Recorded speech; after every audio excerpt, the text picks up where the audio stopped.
gain, you know, nigga that like not gain weight, the nigga that lost weight, lifted weights or some shit doing with some weight. So he big as hell now. Man, that nigga got muscles and shit, man. So he ain't bullshit this time.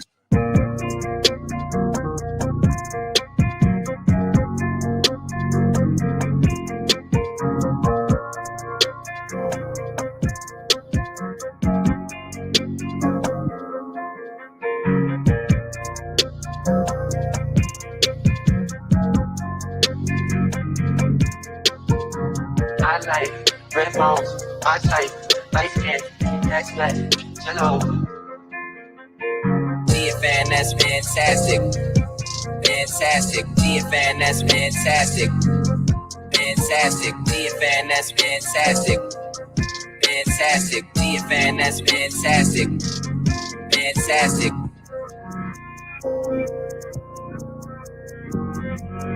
That's good, fantastic.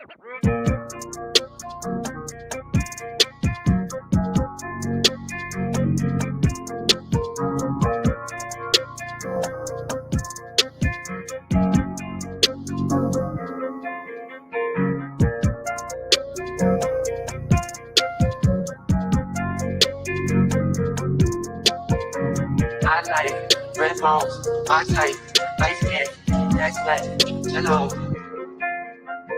GFN, that's fantastic. Fantastic. GFN, that's fantastic. Fantastic. GFN, that's fantastic. Fantastic. GFN, that's fantastic. Fantastic.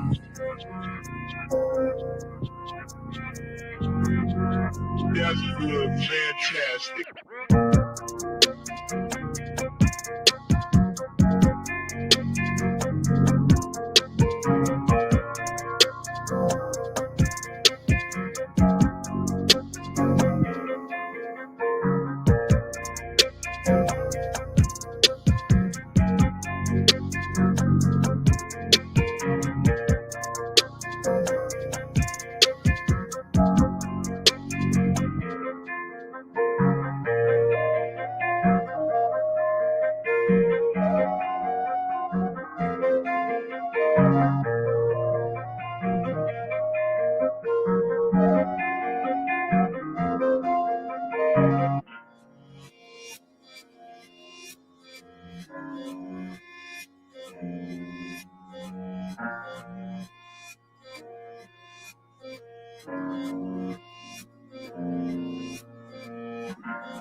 Oh man, y'all know this one finna be a motherfucking banger. This finna be a classic. Y'all already know. But let's get into it, man. Like and share, like and share, like and share, so we can get this thing out everywhere. There's anywhere in the world you could be. But you chose to be right here with me, the BABG. I appreciate y'all for pulling up on me, man. Let's get into it. Now, the reason why I and a lot of black men like me go as hard as we go. I was called all kind of coons and all kind of you just want some of that pearly pie and all of this crazy shit. When what did I tell you? You know, the faceless nigga, you know, the ex stripper bitch, you know, all of these, you know, pro-black YouTube character, just like, we gotta take down Pearly, we gotta take down Pearly, we gotta take, and then again, look, bro, check my resume. How and who have I been wrong about? I told y'all Fresh and Fit was the motherfucking incel pit 3 years ago. Okay? Before they started the girls thing, I pointed that out with the Mike Rashid. I still got that video up, man. And if one of y'all could do me a favor, go to my page right now and just find it. Find that fucking live I did explaining the now, mind you, very, very successful business model of Fresh and Fit to get these incel ass niggas who are actually afraid to speak to women, okay, and have, I won't say a hatred for women, but have a vengeful or get back mindset of women because they don't know how to talk to them, or they're afraid to talk to them, or they just haven't had success with them. Get a whole bunch of perpetual red pill raised niggas in a chat, put moderately to highly attractive women in front of them, and roast them. And niggas gonna throw you money. Niggas nowadays live vicariously through other niggas. Okay? This is the peak of, hey, I can't do it, but I will pay you money to watch you do it type shit. Okay? When it comes to roasting these hoes and telling these women, again, bruh. All right? I told y'all this about these niggas, and then people are finally seeing this again. They had this thing. Shout out to Bernard Riley. I saw. I started to do something on that.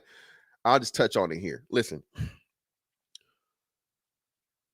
the Fresh and Fit business model is genius. Okay, you get people that have a grievance, and you don't give them a cure for it. Right? You don't give them any solutions for it. You just give them what they want to give them the gratification they need to make them feel like they're actually winning. Okay. Well, fantastic. Look, bro. I'm not finna parade no whole bunch of hoes up here for y'all, man. I'm not finna just, and I tell you that over here. This isn't the fucking, these women ain't shit and these 304s and all this shit. No, that's not me, dog. I'm gonna tell you the best motherfucking thing for you, dog. And most importantly, that's for you to figure out, brother. You're a grown ass man. All right. I'm not gonna tell you women are not your the number one reason for your failure, your shortcomings, your anger, your whatever the fuck.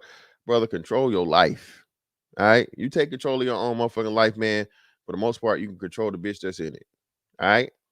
If the bitch if she's not doing what she's supposed to do, get rid of her. If she is doing what she's supposed to do, hey, keep her around. If she earns the motherfucking the title or whatever it may be, hey, you know what I'm saying? We real shit over here, bro. It's not just no motherfucking, red pill, red meat. That's not what we do over here. All right. But anyway, man, let me see. Shout out to Brandon Green, Builder Fund. Greatly appreciate you, brother, on this Sunday. Yeah. Yeah, K-Dot. All of them, bro. All of them. And I told y'all about these what? What did I tell y'all about Fresh and Fit, man? I told y'all. What did I tell y'all about Fresh and Fit? The black man in America is the most copied man on this planet, bar none. Everybody want to be a nigga, but nobody want to be a nigga. How about that? Everybody want to be a nigga, nobody want to be a nigga. You got non-niggas pretending to be real niggas that's got a white boy saying nigger like a pirate, the hard R. Davy Jones. Fucking Jack Sparrow. Got this motherfucker out here sounding like a motherfucking pirate, man.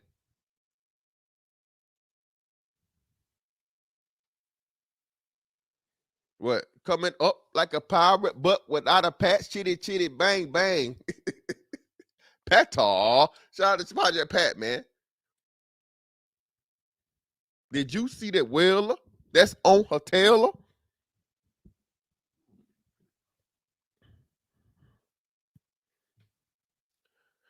Let's get into it, bro.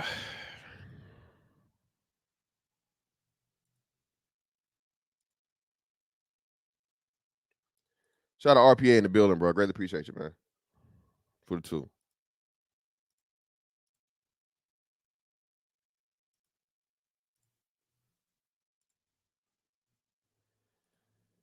Now, I apologize for this horrible fucking quality. I don't know if I doubt this is up on, I'm pretty sure they did this on Rumble. It's like an after hours thing or whatever. So on and so forth, right? But this is from Twitter. So let's go for it. Yeah, what's that? You want me to say it? Yeah. Is anyone going to hit me if I say it? No. Now, again, this is the same Nick Fuentes that There was an international motherfucking the niggas came together. Okay. Okay. Tariq Nasheed took it was like a tether truce for at least about 72 hours. You know, everybody came together. Everybody was also worried about the Africans, because you know, Pearl said my Africans, and you know, the British brothers out there, shout out to King Riches. You know, everybody was they was trying to save the slaves from just pearly things. Slaves. She gave them them slave contracts. Slaves. She taking advantage of them. And lo and behold, this is a panel. Shout out to SKC, a panel full of black Nubian queens, goddesses, the mother of all mothers. Go ahead, say it, say it, say it, say it, say it, say it, say it. Motherfucker, Tory Lanez might be getting out of jail, nigga. You gonna have to do more than just okay, say it. Bro, this is a beautiful thing. Black man, you have no women, bro. White men have women, Hispanic men have women, Arab men have women, Asian men have women. Hell, Native American men have women. Aboriginals have women. Okay? So-called black men. Africans have women. So-called black man. Shout out to Chronicles.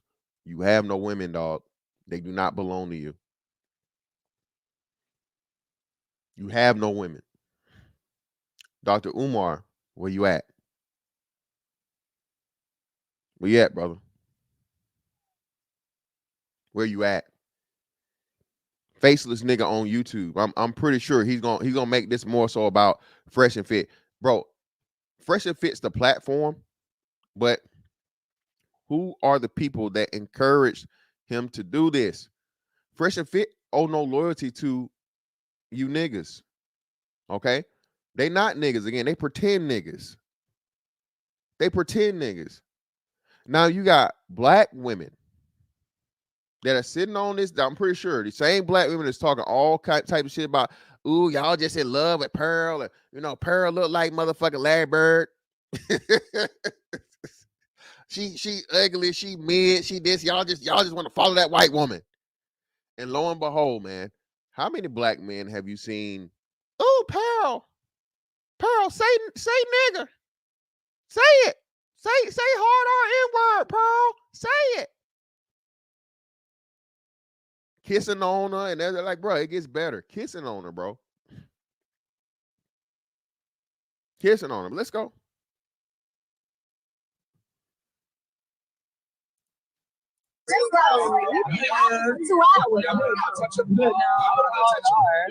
Now, we do got to say something about Black Ram Jr. Black Ram Jr., come on, brother. This is light-skinned, brown-skinned nigga shit. This nigga's a borderline nigga. I think he quite all the way bright, light-skinned, but he definitely, you know, almost not the right skin, okay? But motherfucking Black Ram Jr. over here. Black Ram, you got to talk to your son, man. Or, you know, you got to talk to him. Shout out to Don Blackwell. Michi X even said her white daddy was a big time racist. Also heard other mixed folks say the same thing. Not surprised at all. Well, I don't know. What you mean?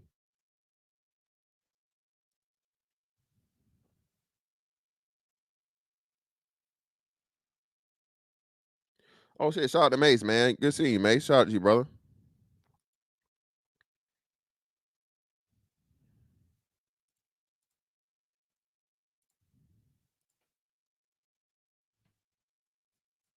Of course. What the fuck? Oh, Nick, what you got?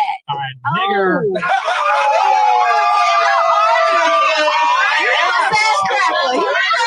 Oh. Okay. And you heard it. There it goes. Ha ha ha ha ha ha ha ha.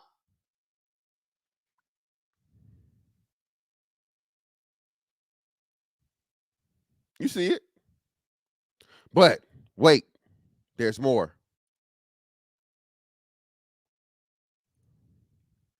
Wait, there's more.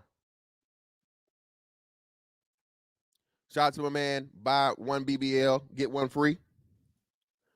Listen, man, black man, you're making a difference. You're showing, okay, what we've been told does not exist. You're forcing the motherfucking evidence to be put out here. Okay? Y'all see this?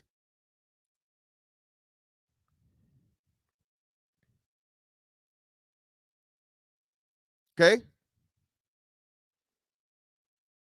Power. Black power. She got on the motherfucking kente cloth mixed with the army fatigue.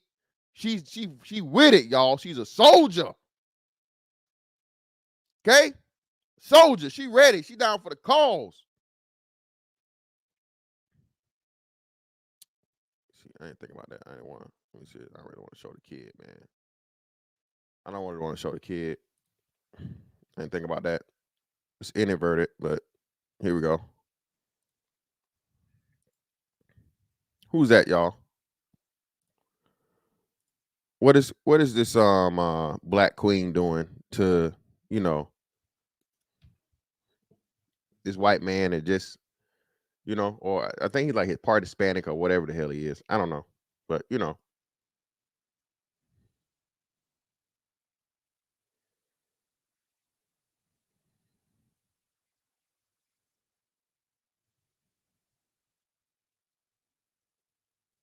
Damn. Kiss on the cheek, huh? Now, how many black men do you think this woman is called lame, broke, dusty? And y'all know, y'all seen the kente cloth. Y'all seen the army fatigue. What's her favorite word to call a black man that don't agree with her, y'all? Okay? What's her favorite word? If you're a black Republican or a black conservative, or you don't believe that, you know, we all is from Africa. We all need to go back to Africa. What's her favorite fucking word to call you, brother? Hey, we got 143 people in here, man. Hey, do me a favor, hit that like button. LaSalle Reactions got it. Coon, coon, coon, coon, coon, coon, coon, coon, coon.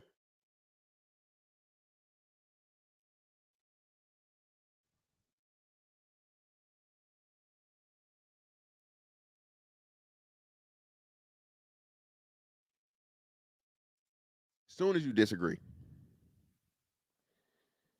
Soon as you disagree. And lo and behold, are y'all gonna what Pan-Africans, what pro-black, what group does this woman belong to? Are y'all gonna call her to the carpet? Are y'all gonna have the pro-black tribunal put this queen on trial? What about the rest of these other queens around here? Let's go down the line, man.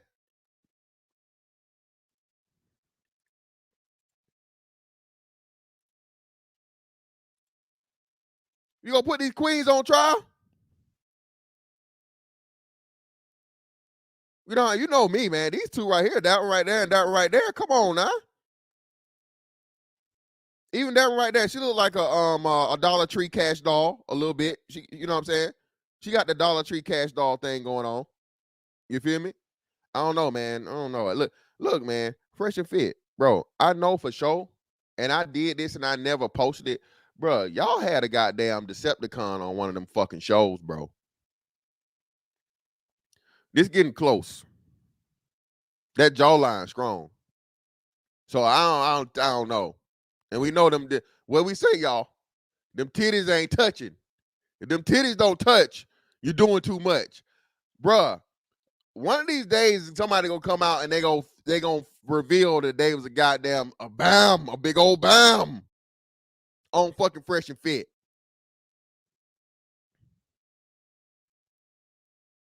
Okay.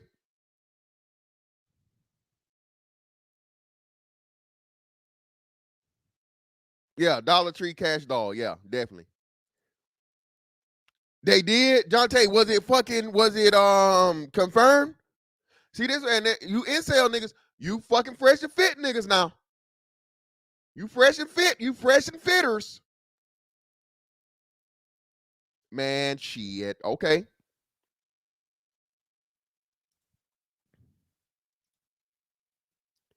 But y'all already know where I'm going.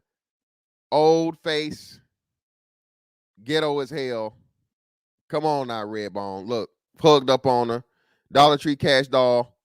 You know, and here we go right here. You already see she with the shits. She got the tongue out.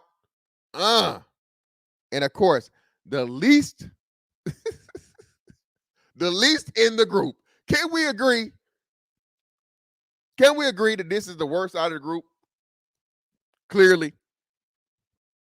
This lady right here she got to be older. This bitch got to wait. Whoa. Is that a shawl? This bitch got a shawl? Is this a shawl? Is this a shawl like sweater? This got to be. Who is this old woman? Who motherfucking who auntie is this? Is that a shawl, ma'am? That is a knitted shawl. What's going on here? But the least and the least of the fucking of the group, man. Always got to get the most attention. Got to do the fucking most.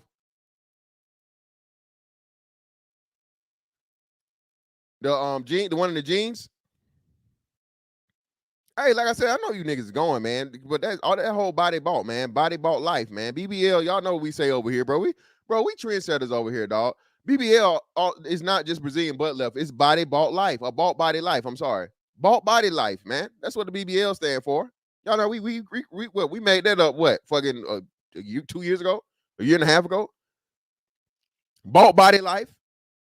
VVX in the building, bro. Greatly appreciate you. That's what. Let me see. V is that would be. V is 50. So.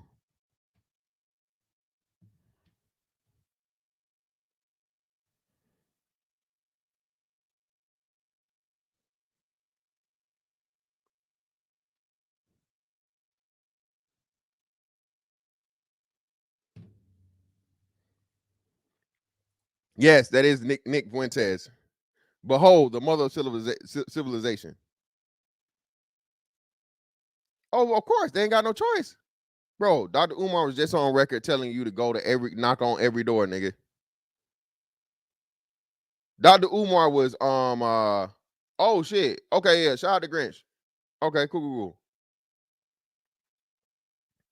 Hey, and shout out to Grinch too, man.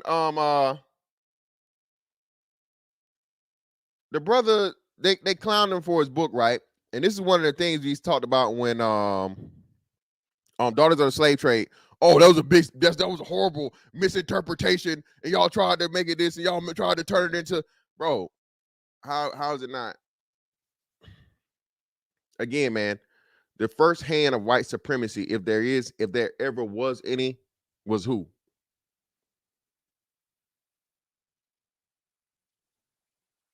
Could you ever have a fucking group of black men crowd up around one fucking white chick, bro, and have her motherfucking hard R N-word, bro?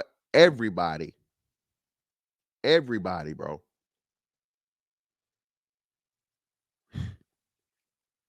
Add this to the list, man.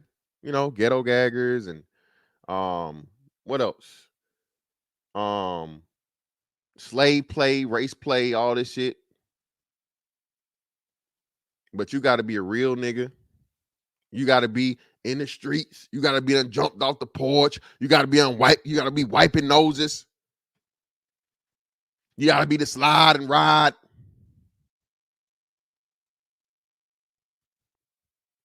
Bruh. Shout out to man, Jimmy James in the building, man. They forgot about DJ Kid. Yep. Well, you know what? That thing never came up. He didn't give 600 women HIV. He had sex with that many women purportedly, right? It never came out to actually how many women were infected or whatever what he had.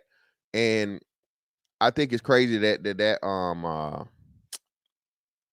story died down so much. The HIV wasn't even as big of a thing, y'all. We go back here. Let's talk about this, right? Shout out to Jimmy Jones. Remember, there were young girls that said their mothers traded them and used them as pawns for tickets.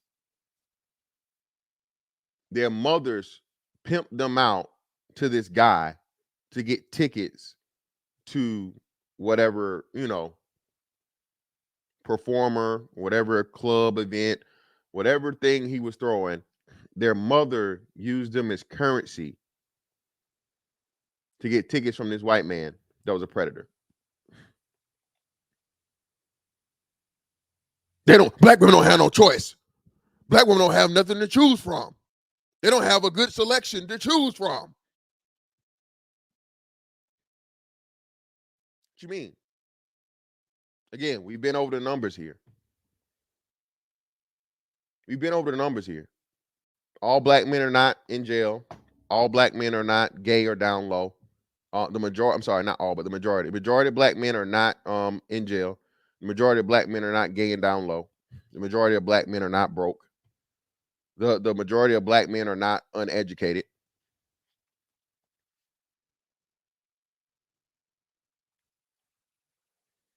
Look at this work of art right here. Look at it, man. Look. But most importantly, focus right here. Focus. This is what I be talking about. Them twos and fews and them folds and belows. Look at this. The worst of the worst, man, got to do the most. Okay? The ugliest hoe always got to do the most, man. You know? And I was just saying this, man. They put this picture up there.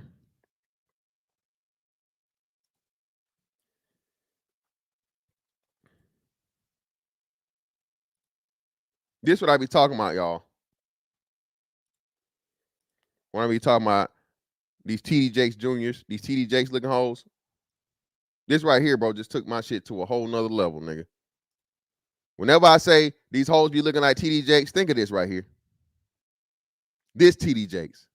Not even a get ready, get ready, get ready, get ready, get ready. How the hell is this nigga's this nigga, you know how they say motherfucker hotter than fish grease? What's hotter, fish grease or chicken grease? This nigga's sweating all the greases, okay? Fish, chicken, bacon, beef. This is all the greases on Brother Jakes.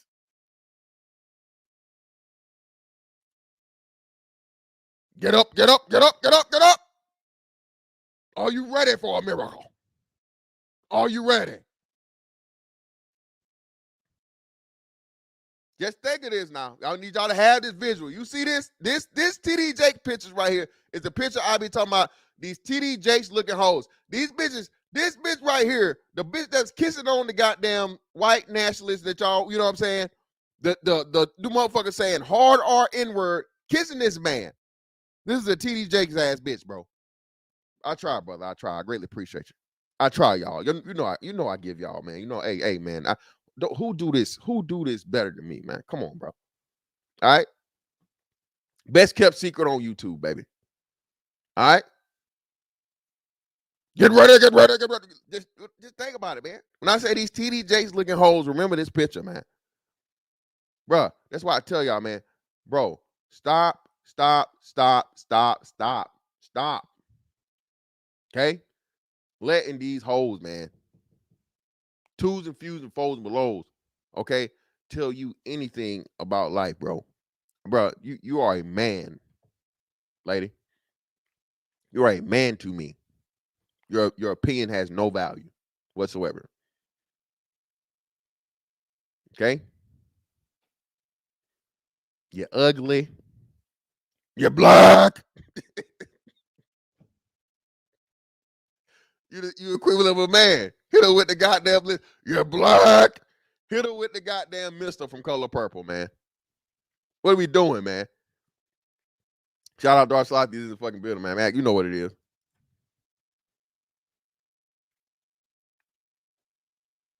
I need to hear from all of the pro-blacks. I need to hear from the conscious community. I need to hear from all these people that tell you the black woman is God. And there's no woman on the planet like the black woman for the black man. I need to hear from y'all, man. What are we talking about here? What are we doing here? Shout out to SYSBM. Shout out to the Passport Bros, man. Listen, man. Y'all need to go ahead, okay, and get your shots. Do you have your passport? Did you get your shots? Who wants to come back with us to America?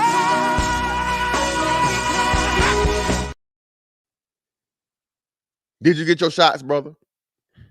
You need to go ahead and get them, man. Travel.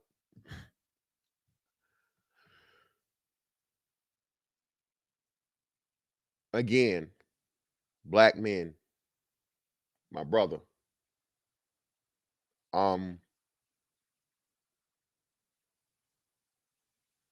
We cook, bro. We're cooked. Brothers were saying this, and I was trying to hold on to it, and I was like, nah, man, you know, there's good enough for enough of them left out here to figure things out, and you know, and we can fix this. Nah, man, niggas will have to start fresh. And I'm not saying it's got to be, you know, hey, I know y'all, the Brazilians, the Colombians, the fucking, you know, the Asians, the whatever, you know what I'm saying? Even crazier part now, they're saying, bro, these African women are becoming just as bad. Why? Because, like we say all the time, man, it's not just the black men, but black people in general. The black culture is the most copied fucking thing on the planet. Okay? Set the most fucking fashion trends, lingo, you know, entertainment, comedy, attractiveness. Listen, bro. The BBL prototype is you know, that ass. The most important thing. Everybody want ass now. That used to be the black woman's title. It's not no more.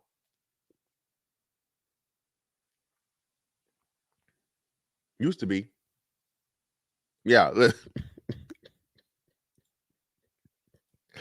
Yeah, man. Listen, bro. Go ahead and get your passport, brother. Going over there to motherfucking what is it, Cape Verde or some shit like that, and get you one of them nice. You know what I'm saying? One of them nice, thick. Help you? Yes, I'm looking for red bone, thick thighs, long hair, Right. about a 34D. Oh my lord. You're looking at 34. Then he put it on a scale. Ha! All right, wrap it up. Wrap it up. Wrap her up, nigga. Go find you a bitch outside of these states, man. Wrap her up. And listen, these white girls ain't playing no motherfucking game. Shout out to Great Britain, man, for the 5, man. A1 Day 1 in the building, BABG alumni, baby. Shout out to you, brother. Appreciate you. Every John B, Justin Timberlake, Jack Harlow, Robin Thicke, Paul Wall, Paris that gets all the love from Keisha and no pushback, but Iggy Azalea hate it. Yeah, exactly, bro.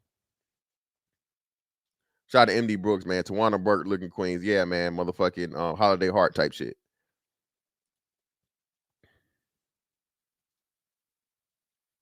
SS says we copy a lot of people also. No. Who do we copy? Who the fuck do I copy? Who's the black man copy? That would be my question. SS said, who do black men copy? Black women, yes. Who do black men copy? I'm just curious. Listen, man. These white girls ain't bullshitting. Listen, like I said, there's a lot of stuff I started to post, but I didn't post. Bro, who the hell y'all think they're getting all these asses for? Why are all these women all over the fucking planet getting all these asses for? I told you, bro, the scouting report is out on niggas, bro. Okay? This guy exactly. And who do black men copy? Nobody.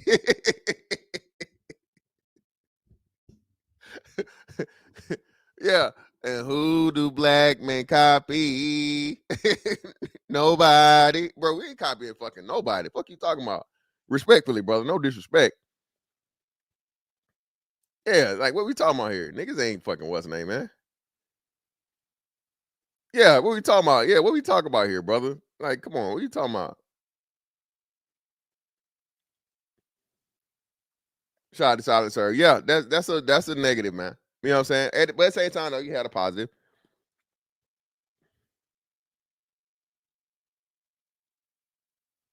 Maurice Clark. Shit, who? Getting asses for each other? We ain't talking about black women, bro. We talking about women of other cultures. Listen, the most famous BBL of all time. Who's the most famous BBL of all time, y'all? And who really set the fucking trend off is who? Who's the shout out to Zero, the bad bitch prototype? Answer it in the chat. Who's the bad bitch prototype? Thank you. What do Kim K fuck with exclusively? Who does Kim K fuck with exclusively? A bitch that literally motherfucking made her money off of fucking buying her body. What are we talking about here, man? Shout out to Mr. Speak on it, man. I live by TCU, and man, Sunday morning, these white women be getting out early in the morning, a sight to behold. Indeed. Yeah, just running, just jogging. What Ruckers say? Smelling like spring water and lemon juice.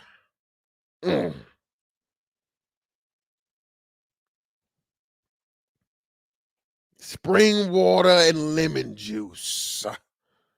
Yes.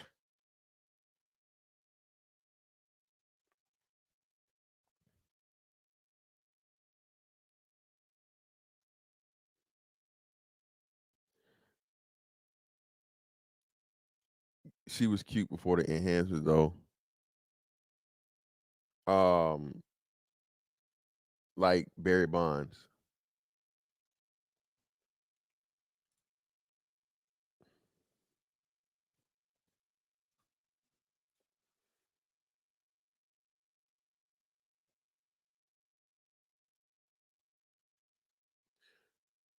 The whole thing, man.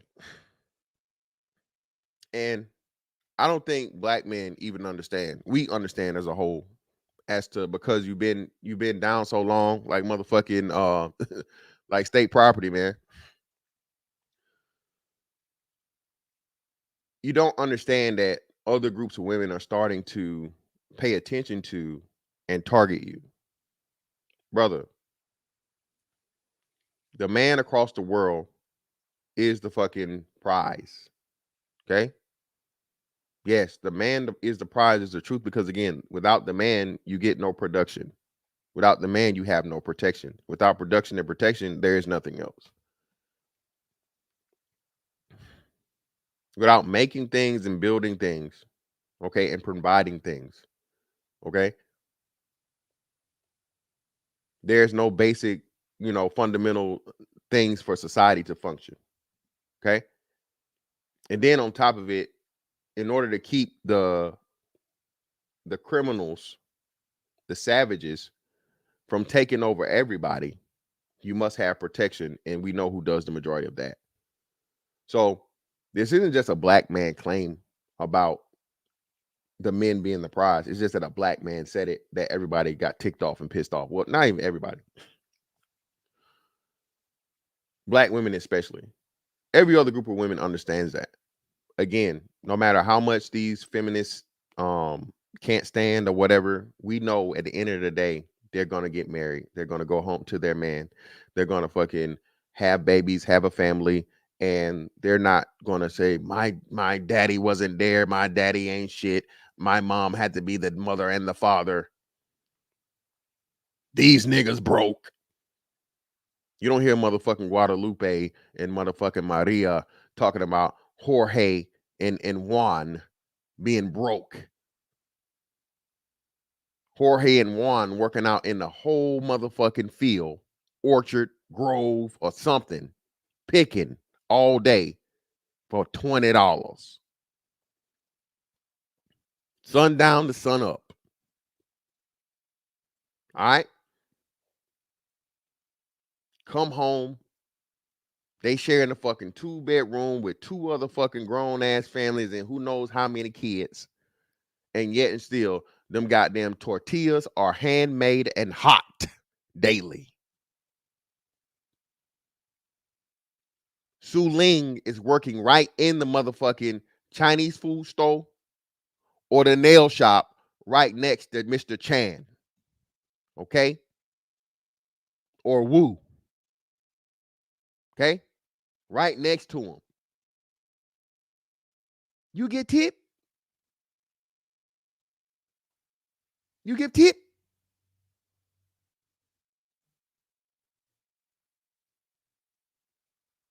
I don't even tip that guy. When I stopped tipping at Chinese buffets and shit, man. When I saw them put the damn tip money in like a big ass, just one thing, I was like, hey man, what the hell? I refuse. All you do is refill my water in these dirty ass cups anyway. And you pay here. You pay at table. Bitch. Now I was thinking about giving your ass a couple dollars. But now, fuck you mean, bitch, you think I'm finna run out of here for $17.95? You pay at table. No, the fuck I ain't. I'm finna walk up there and pay at the goddamn station, Su Ling. Don't you disrespect me like that. You ain't even got, bitch, I'll call immigration and snitch on all the Mexicans y'all got in the back. Don't play with me.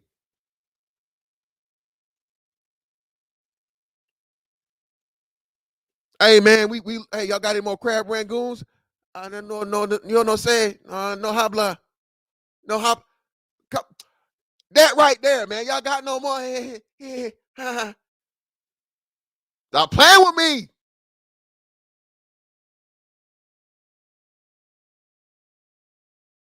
Stop playing around, Juan. You know what the fuck I'm saying? Who do this shit better than me? Y'all know, am I lying? Listen, I don't know, niggas. Bro, Mexicans cook the best Chinese food, nigga. The only thing they do at the buffets and shit is they have the fucking, of course, they gotta have the Asian at the damn at the little sushi station. You know what I'm saying? They gotta have the Asian guy at the sushi station, Yeah, no English.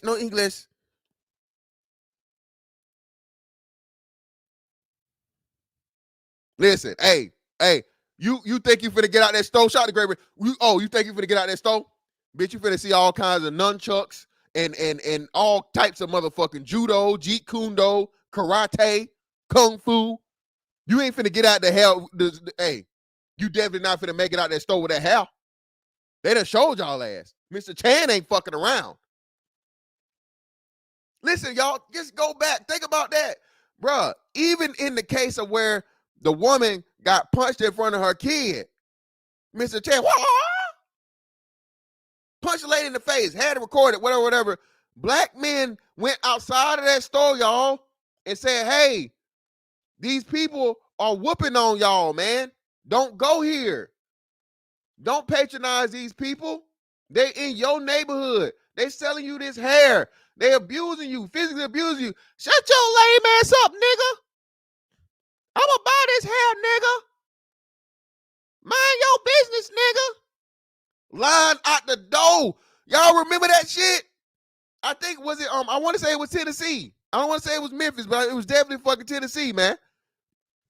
Shout out to Seminole 2014, man. Speaking of tips, shout out to the BABG, man. Keep doing your thing, Mr. Fantastic. I greatly appreciate you, brother. Greatly appreciate you, man. Y'all remember that shit? Not just that, man. That everybody, sure you can, nigga. I like the kick, nigga. The tornado kick is the best. Is the best. That's the best one, nigga.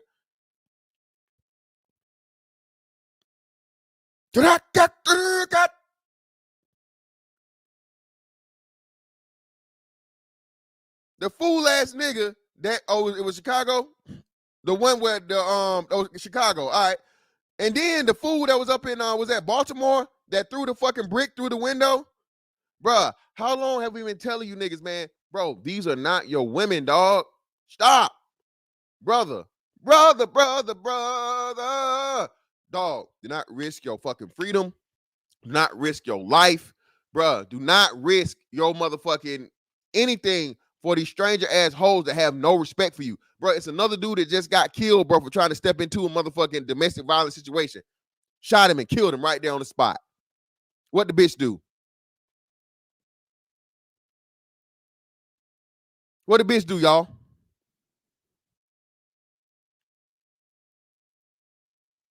Another motherfucking creation over here. If I don't know you, I don't owe you. That's a motherfucking fantastic classic, nigga. If I don't know you, I don't owe you. I do not, ma'am, I am not a superhero. I don't have no cape. I don't wear my drawers on the outside of my motherfucking pants. I have no responsibility to put my life on the line for you, complete total stranger. I don't fucking know you. No. My life is tied to the women that I actually fucking know and I have a connection to in my real life. My wife, my girl, my daughter, my mother, my sister. And even then, in that case, I have the motherfucking decision, especially for the auxiliary. My daughter, that's no question. You know what I'm saying? But even still in that situation, I have to assess it and be like, well, whoa. My daughter is dealing with these, and it's hypothetical. My daughter's still a child, so I'm not talking about my actual daughter. But for you, you know what I'm saying? Because then them fucking twins got their daddy killed. Remember? That was in Alabama or Mississippi. This dude wanted to be big and bad for his daughter, and his daughter fuck around and got his ass motherfucking sitting to Uncle Charles. Bro, even the women that are close to you and you will be willing to actually have fucking access to you making that decision. You know what I'm saying? You have to make the decision to say, bro, is this really my place to step in this shit? Is she bringing this on herself? If she's alive and she's safe and so on and so forth, look here, you need to call the motherfucking law. Because even if you do something, right, and she really is in a fucked up situation, now what? Now you got to beat a motherfucking murder charge? You got to beat an aggravated assault charge or assault with a deadly weapon charge? You got to come out of your fucking pocket. You got to put motherfucking property up for you to motherfucking keep your freedom? Shout out to my Matt Wii Sports for the tube. Really appreciate it. Matter of fact, can you start doing good deed shorts? Good deed shorts. You gotta ask. You gotta explain to me what it is. I don't know what a good deed short is, brother. You gotta explain to me. Famous twins. The famous twins. Yeah, that's what it was. Famous twins. Got their daddy killed, man.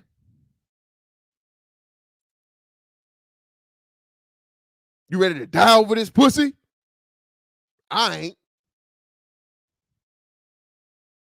Look, bro. Again, shout out to Chronicles. I was listening to some of his old stuff that's on YouTube. And he really said it, man. And this is why I always get that brother his respect.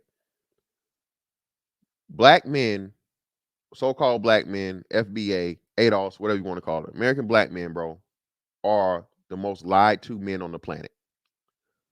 You usually go through a whole 18 years of programming, indoctrination, Stockholm syndrome, bro, so many fucking just psychological warfare and just manipulation and things that is just ridiculous, right? To the point of where the reason why it's such a culture shock to black people, not just the women, but the women and the men, is because you're breaking the mold. As much as I stay away from the red pill label or so on and so forth, it really is like the black man is Neo once you start understanding what you're seeing and understand the concept of like these women are not your women, right? They're a bunch of fucking Agent Smiths, okay, working for a higher thing to keep you within the fucking shit, doing what they have you programmed to do. You cannot be that anomaly. The more and more you become the anomaly, man, the more and more you're gonna get attacked. The system has to adjust. Whoa. Who is this nigga? Oh, this nigga is saying something other than, the black woman is God and she's right and she can't be challenged. And whoa. We got to stop this shit. To the point of where, again, the men are so fucking programmed, man. They don't even understand why they're so offended, why they're attacking you for saying these things that kind of make sense, but why you saying that? You ain't supposed to be saying that, nigga. You ain't special, nigga. You ain't nobody, nigga. Who is you, nigga? You just a nigga with a microphone, or you just a YouTube. You just a nothing ass YouTube nigga. Bruh, this shit is making a huge change, dog. This has to happen. Black men are simply doing what all men have had rights to do the entire fucking time of existence. Okay? As a man, you're supposed to speak your mind. Okay? Say what you mean what you say.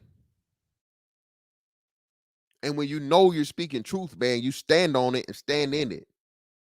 Unapologetically. And come and be ready for all the smoke that come with it. Have the stats and the data and the facts and everything to motherfucking support your point behind it. Because you know you're fucking right. Okay? Shout out to Miss KP, man. If it ain't my business, I'm not in this. Exactly, bro. Listen, my name Bennett ain't in it. Look, bro, don't be out here, dog. Okay? And like I said, you a fool, fantastic. And I think of time is this. This comes only month after Umar interview. Bro, listen. We know. I know what the fuck I be saying, dog.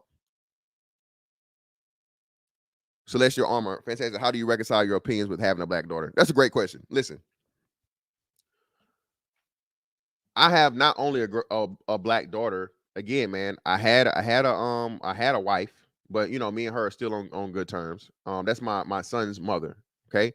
I have my own mother. I have sisters, right? So I love those women. Love them. You know what I'm saying? If it came down to a situation where I just know they were, victims and they're not out here choosing the wrong nigga and going after fucking Pookie and Ray Ray and out here on the streets doing crazy ass shit, bro, yeah, that's my job as a man to motherfucking be there for them. Okay? It is. My daughter especially. You know what I'm saying? My sisters, no, my sister married. My other sister, she's young or whatever, but she's not out here doing no crazy shit or whatever. She's not ever put me in a situation like that. Okay. But in the case she does not have a man and she's not out here being a fucking menace and being just putting herself in calamity. Hey man, that's my sister, bro. You as a man, stand in and stand for that. Brothers and all this other stuff so smartly. Okay. Don't be on no dummy mission, bro. Your sister out here involved in chaos, bro. She got to figure that shit out on her own. Okay. She got to figure it out. But again, bro, we that's why I say I'm realistic with these things, man. Again, it's I don't know you, I don't owe you. The women that's your discretion. But my daughter, bro, like I said, kill and die for her in that order. No question. And I already told y'all, we not even on the best of fucking terms. She's still a kid though. So if at any point in time something came up or someone was doing something to her, bro, I'm willing to and prepared to take whatever come with that. Unapologetically. I stand on that. That's my job as a father, man, to be a deterrent to niggas or anybody that want to do something stupid. That's when you decide to become a father, that's your job. That's a part that comes with it. But again, I know her. That's a part of me. So, you know what I'm saying? That's my duty as her daddy. Bars. Shout out to Wii Sports again, man. Black men are self-improving. DJ Pope busted her in for free. Yeah, man, listen. Shout out to Salty in the building, man. Greatly appreciate your brother for the 10.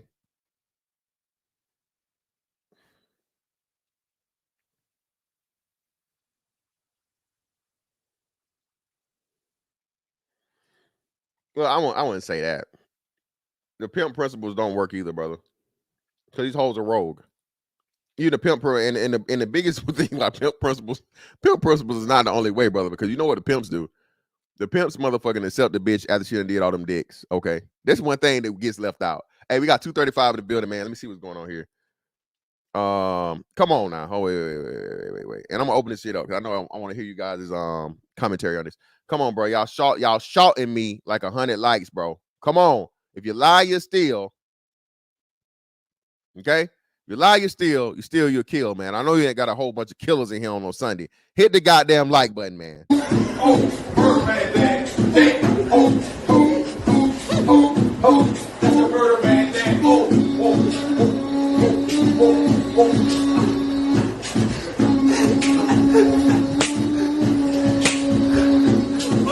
Real more shit, man. That's why more bodies, man. Yeah, man. I know y'all love seeing more bodies. Hit the goddamn like button, man. It's free. I greatly appreciate you.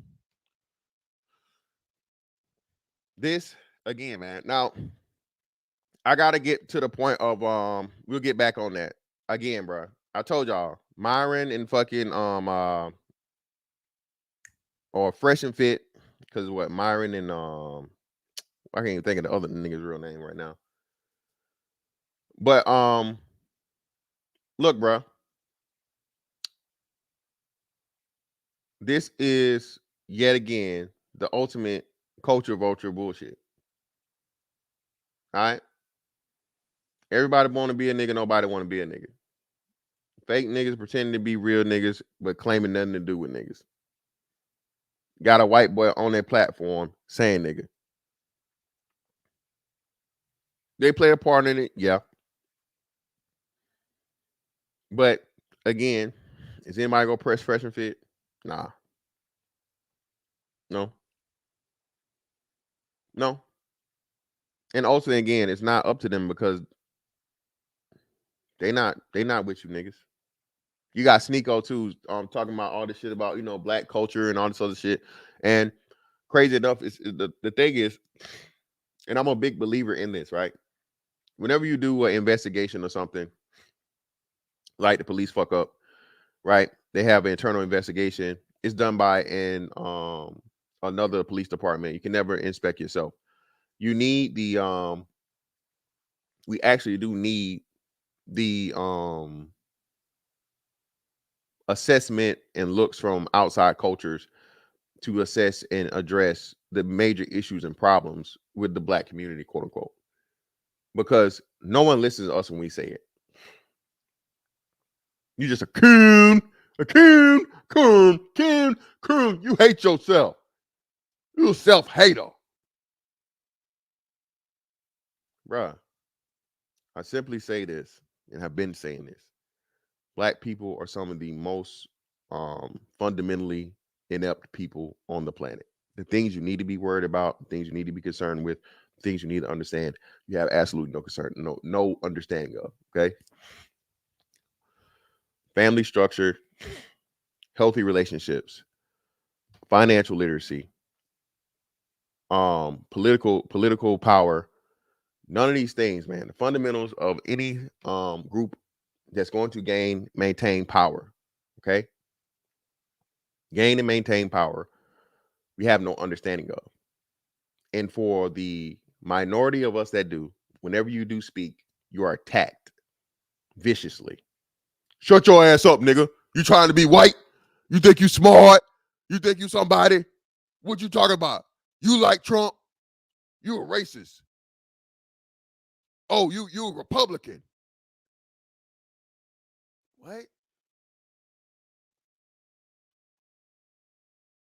What? Nigga, what are you talking about? Yeah, man, you like Trump, man. Trump, brother. One, nobody even brought up Trump. Why are you bringing him up? Two, do you know the three branches of government, brother? What you mean? Exactly. Have a nice day. Bro, listen, the next time you get in a fucking argument with someone politically, bro, just be like, hey, just pause real quick. Be like, hey, just by chance, before we go any further, respectfully, can you tell me the 3 branches of government, bro? Just have that preface, bro. That question set up. They can't answer that question, bro. Stop. Don't even argue with them. They don't do it. Don't do it.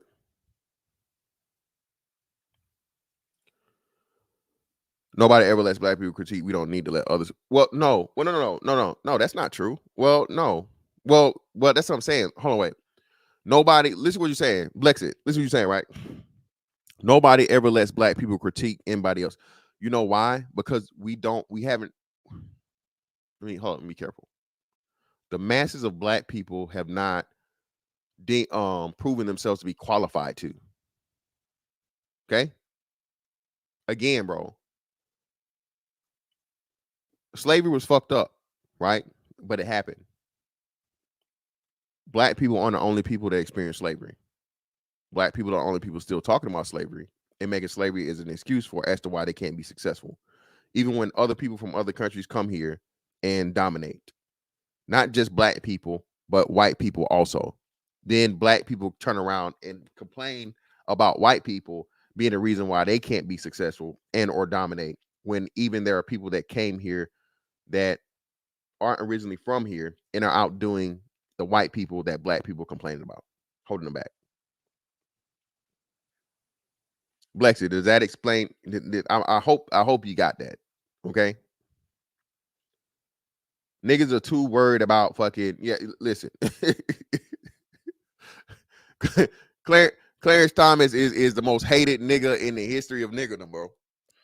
That nigga, that's that hard R N word. Say Clarence Thomas. Not Clarence Carter, but Clarence Thomas. Ooh, shit, Clarence Thomas. And watch the niggas fly. Oh my, oh my.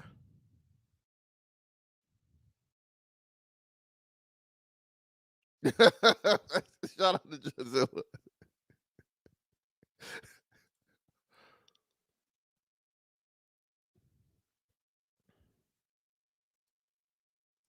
Look at the dysfunction of Hispanics, yet nobody discusses that. Bro, well, I don't understand what you're saying, dysfunction. How can we say they're dysfunctional when, again, they have less than us and they're still outperforming us? I just showed it the other day. Bro, how the hell do Hispanics own more property than black people? And we know now it's like generations of illegal immigrants. People that came from illegal immigrants make up a substantial portion of those, right?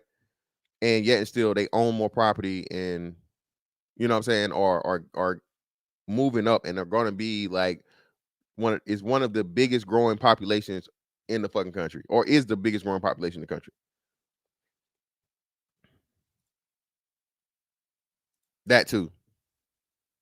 Literally and physically. And they're a major part of and let me say this, right?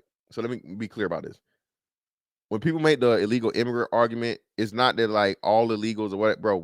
You reach a limit, bro. Okay, we reached the limit for illegals, and to have it open up and they keep having people coming here, at this point, it's a negative return on their what's the name? Hell, up in Chicago, what 5 fucking illegal motherfuckers just tracked some kid down and murdered him like a month ago or 2 months ago.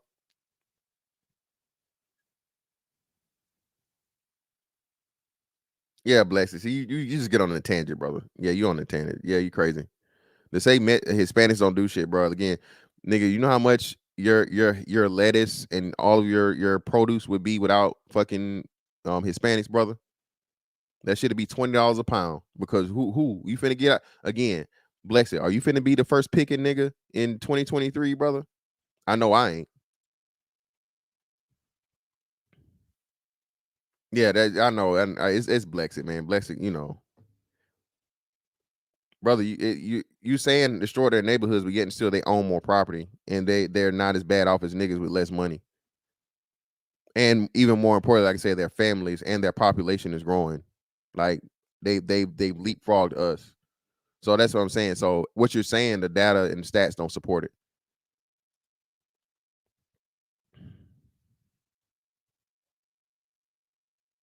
Me neither, Landon. Me neither. not just a common language, but an understanding of, like you said, they're willing to have the delayed gratification and work together for the following generations. See, a major problem issue that, and most importantly, their women respect them. So that in itself, that's something that niggas don't have. So how can you say that they're, and it's no fault. Listen, let me say this: the lack of respect that black women have for straight black men. I'm saying this again, straight black men, because we talked about that too. Now, it's not the black man's fault. It's not. This is a part of the propaganda, the programming, the indoctrination, the Stockholm syndrome that I'm talking about, as to where the black woman can never, shout out to Tommy Sotomayor. Even though he was a black queen mama, you crack fiend mama, you was always a black queen mama. Shout out to Tommy, right? No other demographic has that. The man is the motherfucking lead and the head. The man is the person that sits at the fucking head of the table. The man is the person that has the final say. The man is the person that gets the first and the biggest piece of chicken. Okay. The man is the person of all other fucking cultures, man. Okay. And this is why, again, these women are starting to change, because they understand niggas are literally starved of that. Starved of it. Imagine how many black boys that have never actually even sat down at a table with a man at it. Think about that. To where their mother cooked the meal, set the table up, put the food out. Everybody comes, sit down at the table, enjoys a wonderful meal prepared by the woman of the house. The man sits at the head, says or doesn't say grace or whatever, and everybody just fellowships in a meal. There's a reason why, man, the eating is just a major part of culture, because that's what, when everybody, you have to eat to live, right? Niggas don't even understand that. So when you talk about women not being able to cook, right? Nourishment is a part of nurturing, right? When a woman nurtures her child, one of the biggest what's one of the biggest point of nurturing for a mother, right? Put it in chat. Like I say, bro, shout out to you brothers, man. This is why I say conversation, real-time conversations are very, very important. I don't have no license. I don't have no nothing. I'm just a nigga that's done been living, right? But us having this conversation into the depths and the way we get into it, bro, I'm telling you, this is why we must do this. One of the biggest forms of nurturing that a woman does is what? Put an answer in the chat.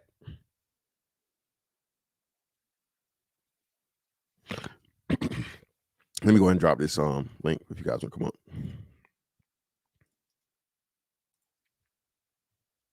Links in the chat, man, if y'all want to come up. What the hell happened?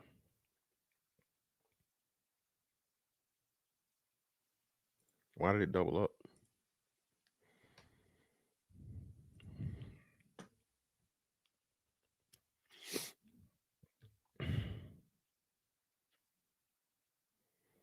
My what's name doing that weird shit again, I think.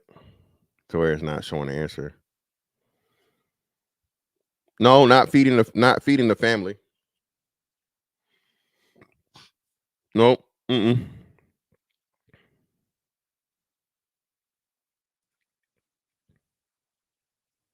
answer I'm looking for, people, is breastfeeding. Okay. When a woman breastfeeds her child, the best nourishment for a child, and it's been studies on it. Kids that are breastfed are healthier, smarter, all these different things, so on and so forth. Right. It starts out with the mother actually breastfeeding, and it's a point of bonding with that child. Okay. Now, of course, again, she's not going to feed the whole family from a titty. No. But again, it's in a woman's nature to be able to feed, the children and the family. So when we talk about women being unable to cook, that's a major, major part, you know what I'm saying, of womanhood, because again, that's a part of your nature, is to nurture. And one of the most important parts of nurturing is being able to feed and nourish, you know what I'm saying, the family. Okay. That's one of the most important parts. But now nobody, no fucking black woman who cook. Who fucking cooking? What you talking about? Nobody need to be able to cook, and so on and so forth.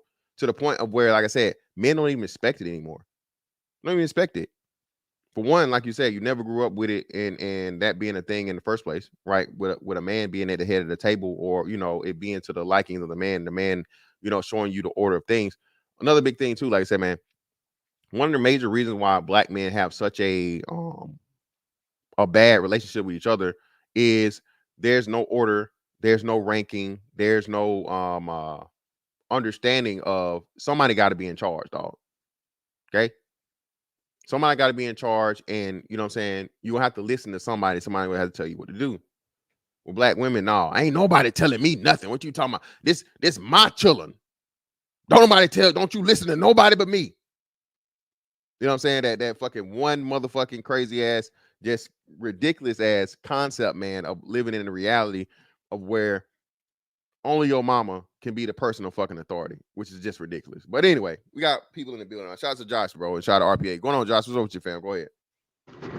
What's going on, bro? Can you hear me? Yeah, loud and clear. Go ahead. Hey, man, these hoes, they doing what they love. They love the white man. They love to be spat on. They love to be choked, puked on, pissed on, cum in the face, all that shit, man. So when we see shit like this here, this just the black bitch being what this her natural environment.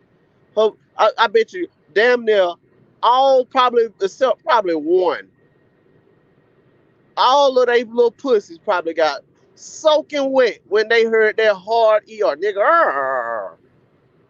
That nigga turned into the Flying Dutchman when they say, yeah, you can say it. You can say it. Yeah, man. That nigga turned into the Flying Dutchman, man. So what does Double J always tell y'all? When y'all come across these hoes and they in a drought, they can't get to their white daddy, they slave master and shit, and they'll settle, in they words, they'll settle for one of us. Give them bitches what they want. Fuck on them. You just lay over dick. Most of black men are just lay over dick until the goddamn white man, that dream white man, that, like you said earlier, that John B. or that Jack Harlow can come along. You just lay over dick. So give them the lay over dick, and then just leave their ass alone. Kick them out. Hell. And I tell you this here, don't even pay for no Uber. Don't pay for no damn Uber. Bitch, you came for the service. I gave you the service. Now find your way home. But yeah, and then it's gonna be, what a fuck niggas at, what a fuck ass back to Africa kufi wearing, goddamn deep zest ass voice that enunciate them S's. Where them niggas at? I want to see, I'm like the rest of y'all, man. I want to see video. I want to see live streams. I want to see goddamn crusades. I want to see niggas getting on their virtual black horses and riding on these hoes. They ain't gonna do it though, because niggas like damn Umar, that punk ass nigga, he gonna try to say, oh, this some kind of mental thing. This is a mental disorder. They black men, y'all ain't stepping up hard enough to offset their mental disorder. I ain't stepping up to offset no fucking mental disorder of no bitch. I'm gonna exacerbate that motherfucker. And I encourage all other niggas to do the same. Don't be, man, niggas jumping out of windows, jumping in front of straight bullets and shit for these hoes. Man, fuck them bitches. They showing you every time. The Keke Palmer situation. Man, this nigga, even though, he up there, it seemed like he, up there begging the bitch and all that. Man, you got hoes cheering that they up there saying, Keke put him out. She put him out. No, that nigga probably left. That nigga left. He seen that shit. He see that he got his wake up call. This hoe gonna hold. So he left. You got hoes cheering that shit on. These hoes showing y'all, man. Stop damn trying to validate these hoes for the sake of blackness, man. These hoes ain't shit. Just fuck on them. Hey, Now shout I'ma out pass the mic. to shout out to K-Stan for the one. Appreciate you, brother. Greatly appreciate you for the one on the cash app. Shout out to XL Pro in the building with the 5. Greatly appreciate you. Donovan Wood, A1 Day 1 in the building, brother, for the 5. I greatly appreciate you. Let me see something real quick. I don't know what the hell is going on. My what's name doing that shit too. But 1 second. RPA in the building, brother. What's going on with you, man? Greatly Hey, appreciate what's you. Go right going ahead. on, bro? Hey, man, look, I was holding the picture. I was waiting till many other people to bring it up because I was going to post it last night because I wanted, to put it up, but I wanted the momentum because people, man, they scared of the truth, man.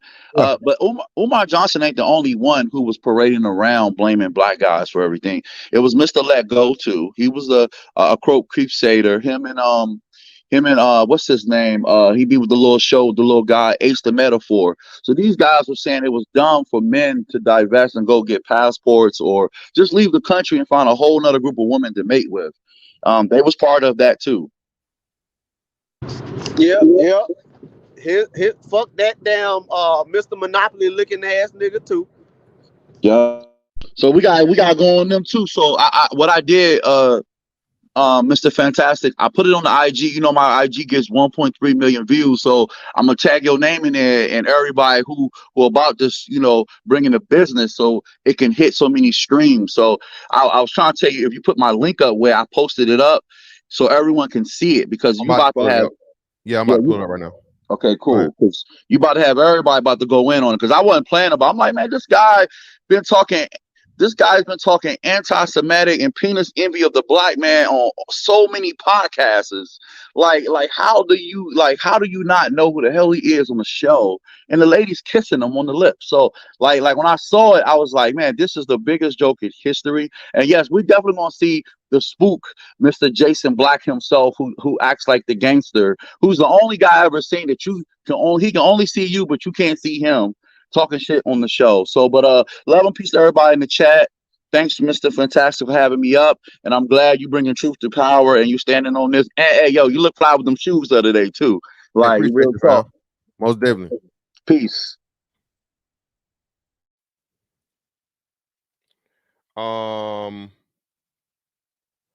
Ancient Man, what's up with you, brother? Go right ahead.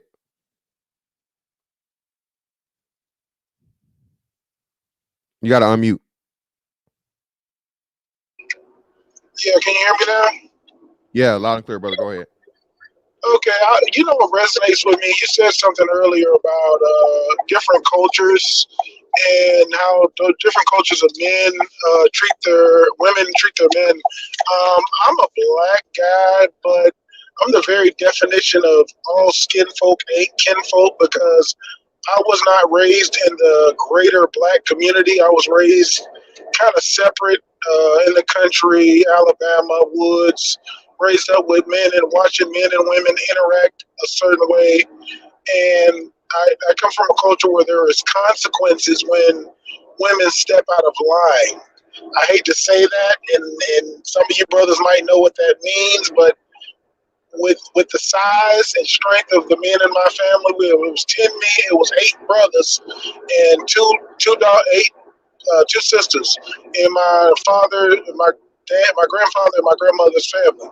So my grandfather was mean as a rattlesnake, and he did not accept back talk from anyone, including my grandmother. Now, mind you, he got older. He relented power a little bit, but there was everybody knew their roles. And as I got older, even saw this on my mother's side. I was raised with great-grandmothers, saw great-grands on both sides of the family. So as I got older, started interacting with women from different cultures. Black women in the black culture, things began to unfurl, and it got worse. Things got bad, and I tried with them. I did what I could, tried to deal with them, and this last person I dealt with at the age of 38 actually unsealed a demon. and I almost lost control and lost my freedom. And that was the last black woman I would ever deal with. And her situation didn't make sense in the fact that this lady had a graveyard for a cooch, 3 abortions, pookie-tized. I had to let go after that because, you know, she just really just made me so angry. I had to just let it all go. The black community, clubs as a whole, you know, having better experiences in college with Asians, whites, I really just had to let them go. You know, as you said in a previous post, you cannot train wolves. And these women are so disrespectful. And I don't come from a culture of disrespect. Men and women knew their roles. They knew their place. I'm in the country now, and I can't, you know, I can't tolerate it. I don't have a temperament for them. And, you know, I had to let it go. I mean, my dad, he's always asking me, why you ain't married, son? Why you ain't this? Why you ain't that? Well, my dad, number one, is a boomer, so he would sacrifice. He's one of those guys that sacrificed it all, paid 24 years of child support for a daughter he could barely see. And I saw him go through the hell for me.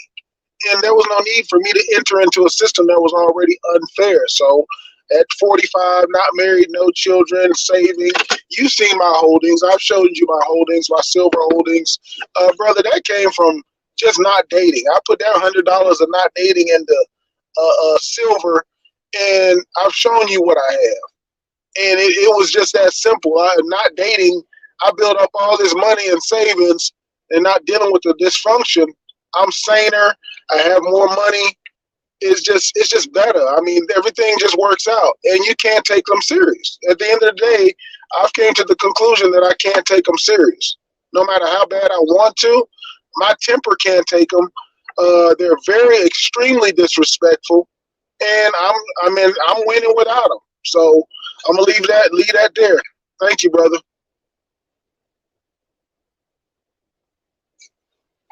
Hello? Oh man. Fantastic. Can you hear me? My bad, I was muted. My muted. Yeah, you good, bro. I appreciate you, man, for giving your for giving your input, man. Thank you. I was trying to find it. I can't find it, but that's what it was. I was trying to remember what it was. So, unfortunately, man, there was a story. It went viral a little bit on Twitter of this woman that, and again, there's no excuse. I'm not excusing this and so on and so forth. I'm not. Okay, bro. There's a such thing. Again, shout out to Hey God niggas, man. Do not force the parents. Do not force your children to anger. Right? That's parents, right? So imagine if God is telling parents not to fucking force their fucking children to anger. Meaning, as a parent, it's your job to create order and discipline, right? And to fairly direct and guide your children. That don't mean abuse them. That don't mean beat the shit out of them because you having a bad day. Again, if it's necessary, you need to go to corporal punishment. Go to it, okay? But treat your children like they're your children. You know what I'm saying? That's a part of you. It's someone you love. You have responsibility to protect them. We're seeing more and more stories of these women either abusing them themselves or these people that are not the fathers of their children abusing these kids. And unfortunately, there was a story of this girl that was with the dude, and the dude was telling her get out, and he called the cops to tell her, hey man, I just want some peace. I want her to leave me alone. She keeps fucking, trying to start a fight, to pick a fight, and so on and so forth. If somebody can find that link for me, man, on Twitter or whatever. I'm trying to go on my timeline. I can't find it. I thought I commented on it, but I just can't find it. Maybe they have a picture attached to it, or maybe it got removed. I don't know.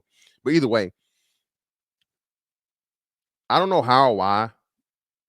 And all women do this. But again, when you start looking into especially the horrible outcomes of women and women relationships with black women, and why the domestic violence or intimate partner violence numbers are extremely high, is, bro, they don't know how to just let shit go and purposely want a reaction from you. Shout out to Ancient Man for understanding that, bro. If you understand you have a woman that she got to get that reaction from you, bro, and she can't just drop something or whatever, leave her the fuck alone. Okay, get away as far as you can. All right, that woman will destroy you and everything around her over her emotions, dog. Do not do that. But lo and behold, like you said, how many of us had to fucking put up with that shit to where, bro? I remember this one time, man. I had to tell my mama, listen, I'll put your ass out. Okay, I'll put you out of my motherfucking car. I'm not finna listen to you. Just, I'm grown. Like, Mom, shut up. No, I'm not. You're not finna tell me no shut up. I actually am, because if you don't shut up, you finna fucking walk. Oh, you ain't gonna put me out. I politely had to pull over to this fucking side and be like, all right, try me. Okay. And again, man, this is a part of that indoctrination, that Stockholm syndrome, bro. That shit that I'm telling you, like, you have to get to the point of where you learn, bro, this ain't normal. This isn't normal. This isn't healthy. This isn't even fucking sane. Why would you want to force, conflict and just, constant fucking, just animosity? I don't even understand what it is for them, but that's a part of how they think showing love or whatever to the black man really is. And you are conditioned to think that shit is okay. And that's why, again, I showed you the clip of the girls like, who taught y'all how to have self-worth? Who taught y'all that y'all about something? Who telling y'all this? Black, bro, this shit is making a big difference, dog. It really is, because, again, I'll tell you, shout out to the 80s babies, man. You know what I'm saying? The last of the fucking millennials, nigga. Not the last of the Mohicans, but the last of the millennials. Bruh, we are fucking being the first people to shine a light on this shit, bro, and break it down to a science, dog. Real shit. I'm telling you. Of course, and bro, you can tell me you don't get no pussy, you lame, you ugly, you this, you that.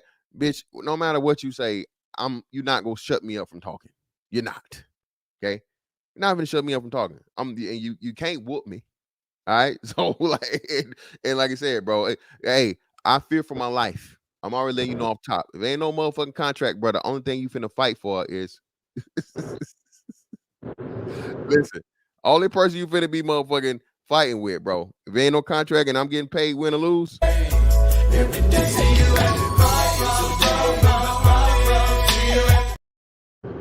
So again, man, it's just, it's a part of it. But let me get to Smitty. What's up with you, Smitty? Go ahead, bro. Appreciate it for your patience, but go right ahead.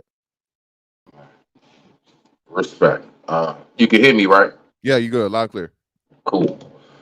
Yeah, man. I must say you talking my language today. We talk my language most days I watch you anyway. So but this right here, man, when I was hearing you speak about the part, as far as like it's only a few of us that really do try to speak up, and when we do, bro, I mean we get shitted on viciously. And it is such a true thing. Now, where does that come from? Men like ourselves who really do see the ins and outs of all of this, it's like a triple team. So it's like we got the women, our women, who continuously are coming down on us. Then we have brothers like Dr. Umar that's constantly coming down. I mean, not coming down on us, but I would say more so being on that side, caping on that side, right? Then we have the entertainment. We got the shows and the music and everything else that does not promote family.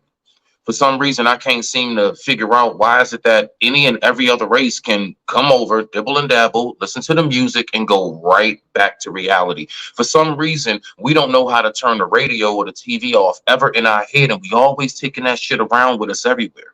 So now the way we moving is it's not realistic. It's not at all. But to tap in very briefly on what Dr. Umar was saying, I was speaking about this the other night. As far as it's a lot of steps being missed, when he says, stuff like our women were forced to be masculine. No, they weren't. They were incentivized, and they went on ahead and ate the cake. They were incentivized with Section 8, and we gonna come by here and make sure that nigga don't live with you. We got you on a check. Don't worry, we got you on you half on your utilities. We will even give you and your kids a tablet and a cell phone. We got you all the way around the board. So it's like, how do we keep missing these steps? How do we miss the steps of every incentive that our women have been given to say, nigga, fuck you? You see, and so unfortunately, it's not enough of us that actually can stand up and really make a difference on this.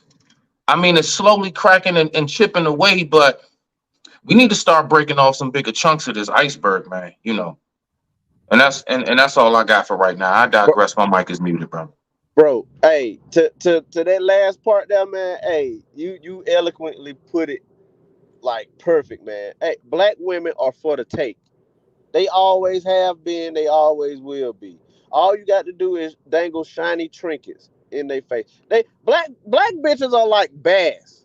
Like you know how like when you go bass fishing, you got to have that shiny like fishing lure and shit, and them motherfuckers just bite. They just go to biting and shit. Black women. Angler fish, yeah, angler fish. Yeah. That's what they are. They for the take, man. And angler fish are ugly as shit too. But go ahead. All right, we got let's see who is name. Mr. KP, what's up with your fam? Go right ahead. Fantastic. Great topic today on a beautiful Sunday, depending on where you're living at. I just got to say this is a case where when he just brought up about incentivizing a lot of the women in the 60s into the 70s, either those were either first generation in the Great Migration or second generation women that moved up from the South to either Mississippi to Chicago or Virginia to New York or Carolina to New York and Tennessee to Detroit, being that they come from rural environments. They didn't know no better. They're already slow in the head. They're little country girls. You saw what love got to do with it. You know, it's that type of situation where they didn't know no better. They didn't know they were on the take. And either second generation, where a lot of them had the mindset, they grew up in those areas and they said, oh, I'm not gonna be under the rule of a black man no more. So they say, I'm gonna look at this other option, and it seems to me more appealing, not knowing the grand plan of everything. And next thing you know, they're doing episodes of Baby Mamas, and this back like the late 70s, early 80s, of on a 48 hours type thing, showing the women having multiple kids by multiple men. This ain't nothing that's new in the last 20 years. This happened 50 years ago nearly. And they fell for it. But this is the thing though. Their ego and pride, which is a masculine trait, was so strong in them, they didn't want to admit they fucked up. They just wanted to say, oh, I'm good. I can raise these kids, these two boys and this girl. I don't need no daddy. You know? And this is other part I'm gonna add on, and then I'm gonna take my pause. You got two types. You got those types, like I just mentioned, that they were educated, were on the low end, your Quisha types. Yeah, I said it, Quisha. But then you got the ones that were of education. Parents worked hard. Daddy was a bus driver for 40 years, sent off to college, right? But she look at you as less than if she feels though either you don't have the same education or you don't have the same cultural level of advancement to her liking. She looks at you as less than. You know, they got the one saying that you ain't a real nigga, you ain't strong, you ain't tough, you ain't going to bust your guns. You got the gorilla types, but you got other ones who come from the human type background that said, well, you're not very advanced, you're not very you're not cultured. I don't really think I'll deal with you because I'm sexually attracted to you, but you're nothing of which, you know, it's like the Gabrielle Union types in that movie with Daddy's Girls types, you know. So it's hard for us as men to find that one in the middle. They'll give you that respect, like we talking about the other communities, like the Hispanics, like the Indian types, Arab, whatever. Because ours, for the last 50 years, either were indoctrinated or already had that spirit of, I don't want to listen to that nigga. I'm going to do it on my own. And look what happened to them. Now they still want to put the blame. They get these Umar types to fight for them. And Umar, look at his background with women. I'm a type always say, I cannot trust what you talk if you don't walk it. If you're the dude who ain't married and got your stuff together with your women and you going out dealing with strippers and stuff, you're no different than the guy down the street corner with the 40, bro, no matter how many degrees you got. You know, that's how Umar is. You know, he's like another Brother Polite type dude, but I acquiesce. I just lay back and just. Hey, can I throw one thing in, brother? Fantastic, real quick. Yeah, My thing is this. I'm so fascinated because I always hear the emperor of Pan-Africanism always talk about white supremacy. So how you totally skip over the white supremacy part as far as all of the things that have been implicated for our women to separate from us? How do you totally skip that part and go right to the part of now a lot of our brothers have a hard time maybe with jobs and all of that, bro? Like, I mean, come on, man. Listen. I don't understand how that man possibly could not see first. Nah, let me reframe that. Oh, he sees does. it, matey. He sees it. He sees it. He just know, like he says, he needs those donations. That's exactly what it is. Donations. That's exactly what it is. Like he knows where his bread is buttered, so to speak, right? And he can't upset it. That's the reason why he announced it. The all boys school, like he originally said, will eventually let girls in. And I was like, but you want to know something though, brother? You want to know the small part that I do put on men? Now follow me on this. We do know that women are larger consumers. We do know like women are more likely to buy your product. Men are more likely to bootleg it. So my thing is this. As wrong as it is, see me as the man that I am, I'm like, nah, bro, moral and integrity over the money first. Moral and integrity should always come first, right? And whatever you can make from that, salvage that. We do know that niggas don't like to pay for shit. We can even see that in these spaces. How many women do we see in these spaces that are lapping the men who probably been doing it longer or if not just as long? Why? Because for some reason, men don't get that support. So what I do believe that Dr. Umar is kind of on fight or flight. Really peep what I'm saying right now. So it's like, I do believe that if he felt like, man, look, I could go ahead and say everything you niggas want me to say, but I know you're not going to support. My events turn out the way it does because of these ratchet bitches that you talk about. They actually pay the money. At the end of the day, it's a business. So the only thing I'm saying is that I would say that I do believe, and it's just a message to men. We need to really round together and really step up and really start supporting one another more than what we do. I digress. My mic is muted. Rock out. It's happening. You gonna say something, JP? I just want to add this on. I slightly disagree because we all knew the Godfather got the support of black men or men in general. Yes, he did. It's the quality of your product. We're not buying Dr. Umar's bullshit. Like I said, I remember him back on the Breakfast Club about 5 years ago. The dude is a brother polite. He's educated. Look. Break this down.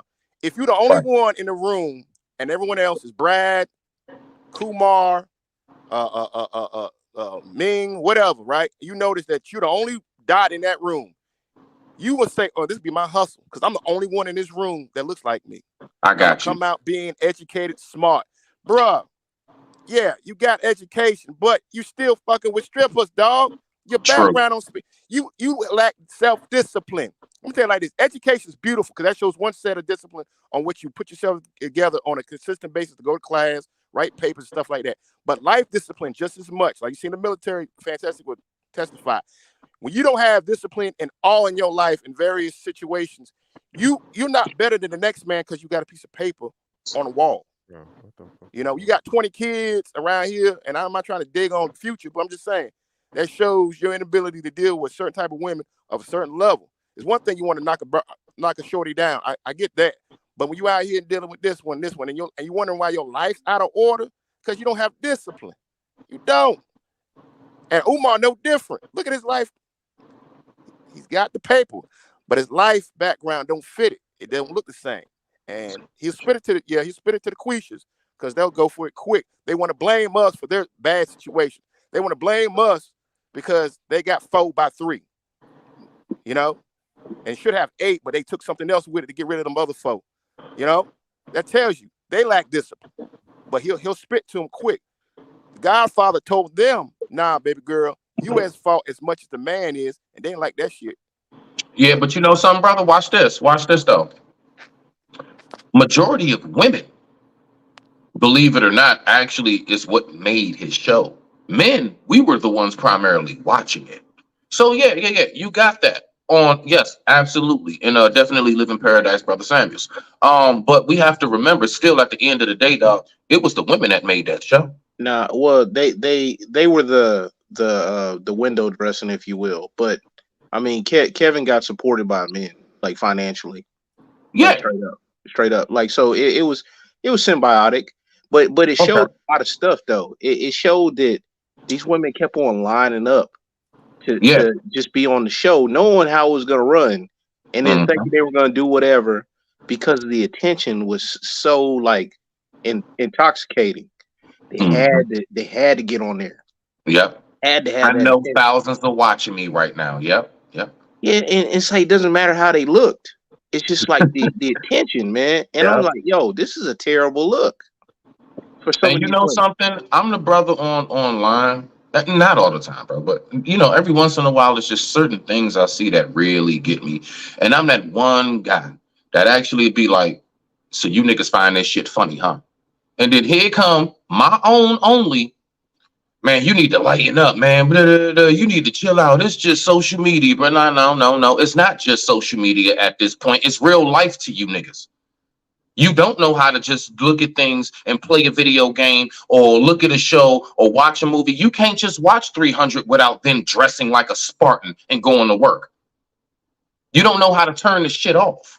So at that point, I'm looking at it like, nah, bro, we do got to start taking this shit seriously. I take the songs we hear serious. I take them shows we watch serious. I take all the shit we post online serious at this point because you niggas really be trying to live it. Well, let me say this, and I said this a lot. Black people are the worst consumers of entertainment. Black people, like I said, I say this now, I'm gonna keep saying it. Niggas want to die like niggas want to die like Scarface, but don't want to live like Al Pacino. They cannot separate entertainment from reality. We're the only people to where you got to be a real nigga. You got to be done slide and ride. You got to be able to do all this shit. You got to be really done sold crack and all this just this degenerate criminal nigga shit in your music and in your entertainment.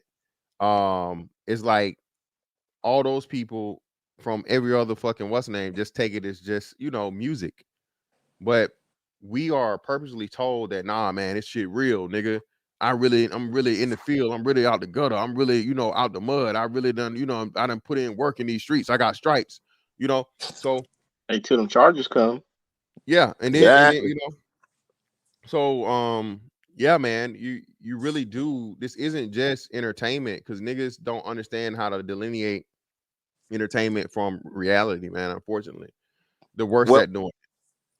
Well, I say this, Tastic. I think it's a case where I always say attention plus validation equals self-esteem. So a lot of guys or folks in general in our community, they got an issue with having self-esteem by just being what they call the term square.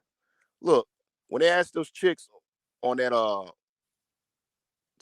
question of would you rather date a 9-to-5 dude, a scam, or a drug dealer, they pick the 9-to-5 dude, put him at the bottom because they said he was boring.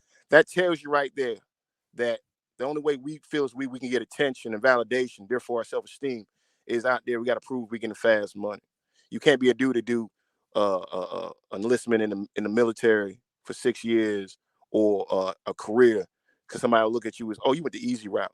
All right, you try to do it. But a lot of folks don't want to do that. Or you work a job for 20 years with benefits when you retire. Nah, you a square, versus you make some fast money for 1 year and they're letting you make that fast money because they're doing surveillance on your dumb ass and they get indictments on your dumb ass.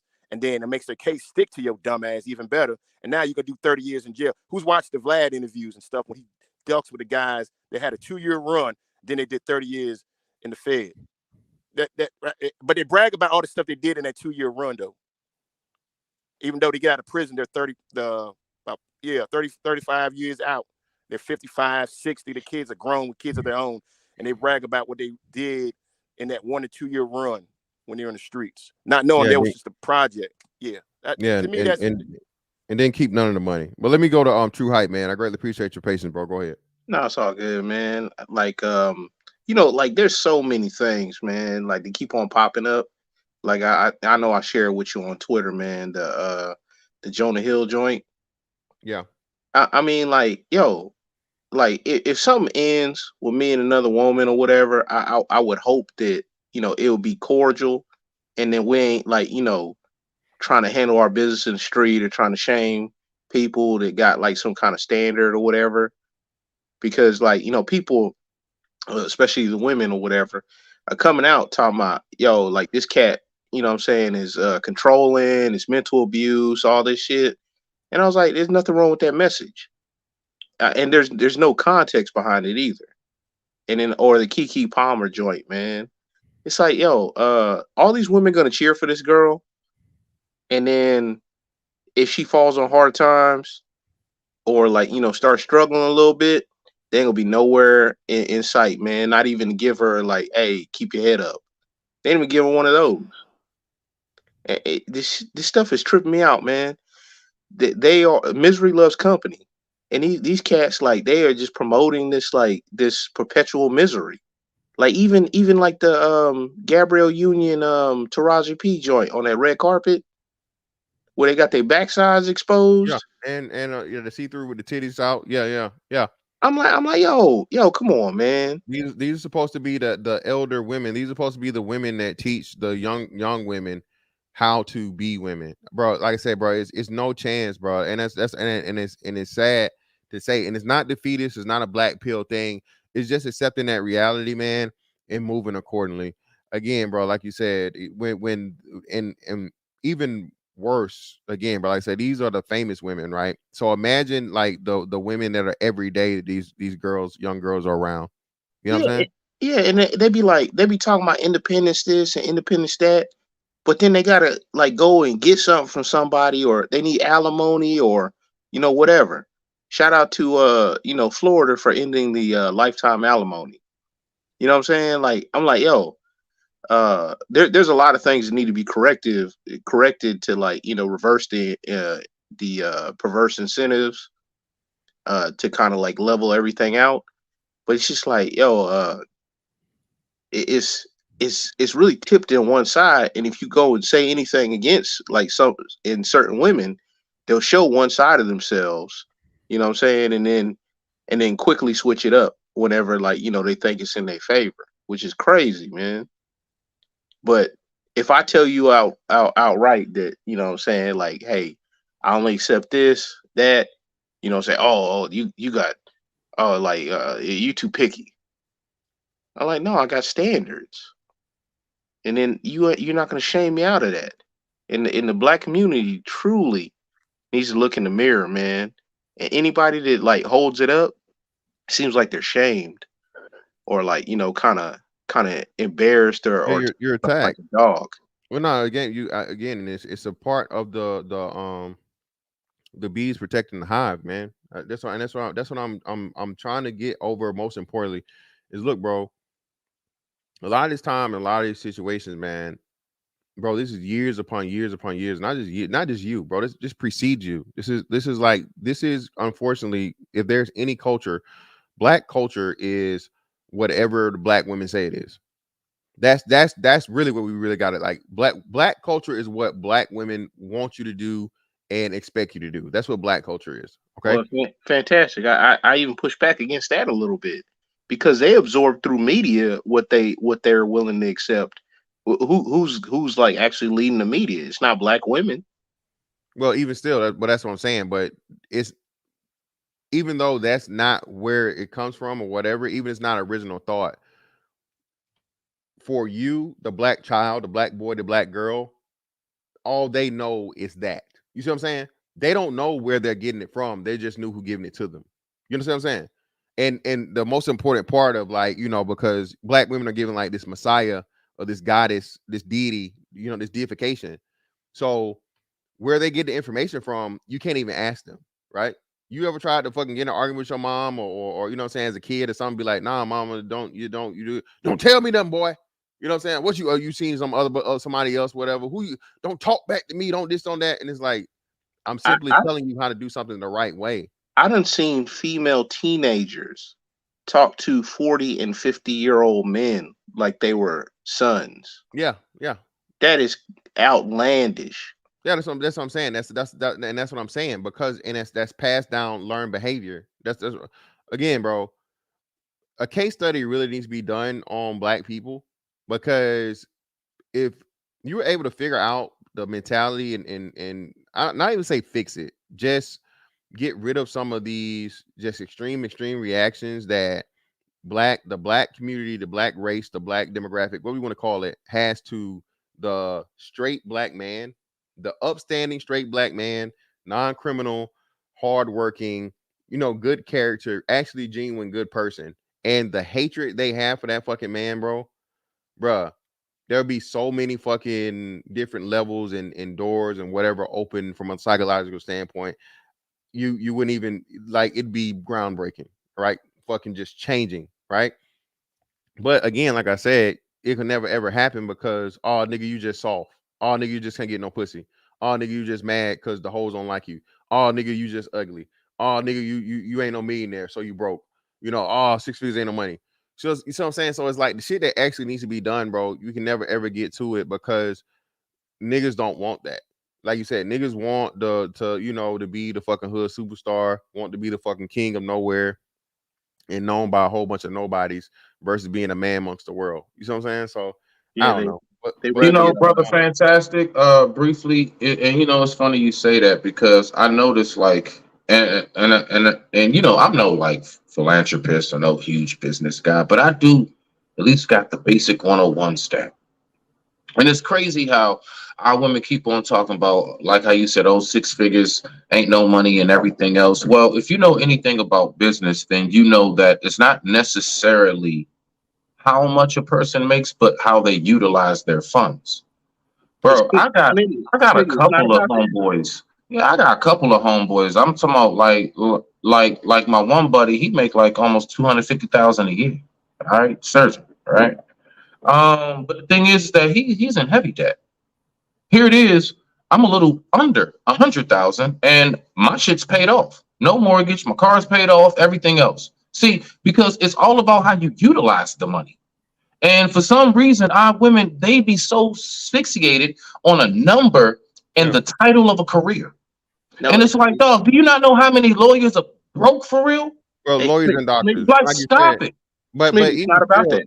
Even It's not then, about though, that at all. They don't get how finance works. they don't. That goes back to my original premise. Like I said, one of the major fundamental things that niggas need to understand, they don't. Again, women are focused on, he gotta make, 250,000, 300,000, 500,000, a millionaire, so on and so forth. Like you said, bro, if you got all that money, you have that money, you're making it, but you're in debt twice that, and you literally living paycheck to paycheck. They just did a story, I think last year, about how there are people out here making 6 figures, bro, and they broke. So it's not what you make, is what you keep.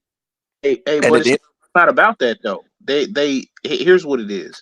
Anytime you get close to one of the metrics that they put up, they have to move the goalpost. That's why it was like, 6 figures, and then it turned into something else. High 6 figures. High 6 figures wins the high 6 figures. Yeah.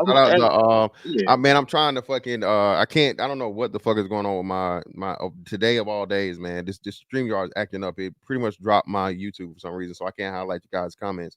But Chris Norwood said it. Yeah, man. 6 figures is a very wide range. People talk about it like it's $2. Bro, even at the threshold of it, bro, like I said, that's nothing to scoff at in any way, shape, form, or fashion. We went over that too. We're talking you, individual. If you're an individual making fucking 100K, bro, you're outperforming, I think, like what, 48 out of the fucking, or actually, you're outperforming all 50 states except for all 50 states, and the only place you don't make more money on an individual basis would be Washington, D.C. Okay, like DC, a city. So that's that we covered this, man. So for you to say that you as an individual are outperforming fucking, all 50 states, and it's only one city in the whole country to where that makes more money than you on average as an individual, bro, it's crazy. But shout out to Big Kev, man. Appreciate your patience, brother. Go ahead, it's on you. Yeah, man. Pretty much everyone on the panel's been high fire, man. But it's just it's just one of those things where okay, so let's put the genders, right? Okay, if a bunch of brothers was on this panel, right, and they was allowing white women to drop to drop the N-word with the hard R or whatnot, niggas would be getting grilled and cooked and flamed on social media. Like motherfuckers would not let that live this shit down, you know. But for some reason, whenever you see, in most cases, whenever you see some type of so-called black women engaging in negrophobic behavior, these same people who want to talk about, who want to wag their fingers at so-called black men are conveniently nowhere to be found. So I just find that very interesting.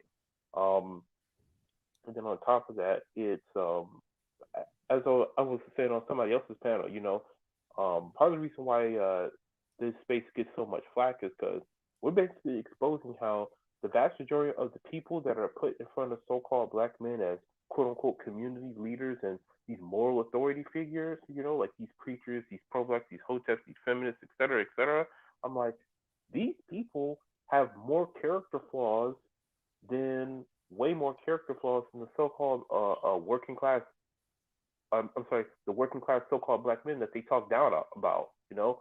Like, the very same preacher that tries to tell you how you need to, you know, step up and take care of these kids, you know, he's getting caught either embezzling church money or sexually fraternizing with female congregation members, you know, but tell you you're this, you know, you're not a man of God if you're not willing to marry a single mother, you know, the pro-blacks that want to call you a air quote sellout for not wanting to live poor and destitute are the same ones who, if they do get any type of money, they trick it off on bullshit, you know, the same, you know, hoteps and feminists that want to talk about how, you know, you deserve to disrespect because you're not quote unquote man enough. I mean, these are people who, if you look in their past, they've been kissing white ass their whole life. So, and can we all say, you know, rest in paradise, whatever. Tupac was a hotep.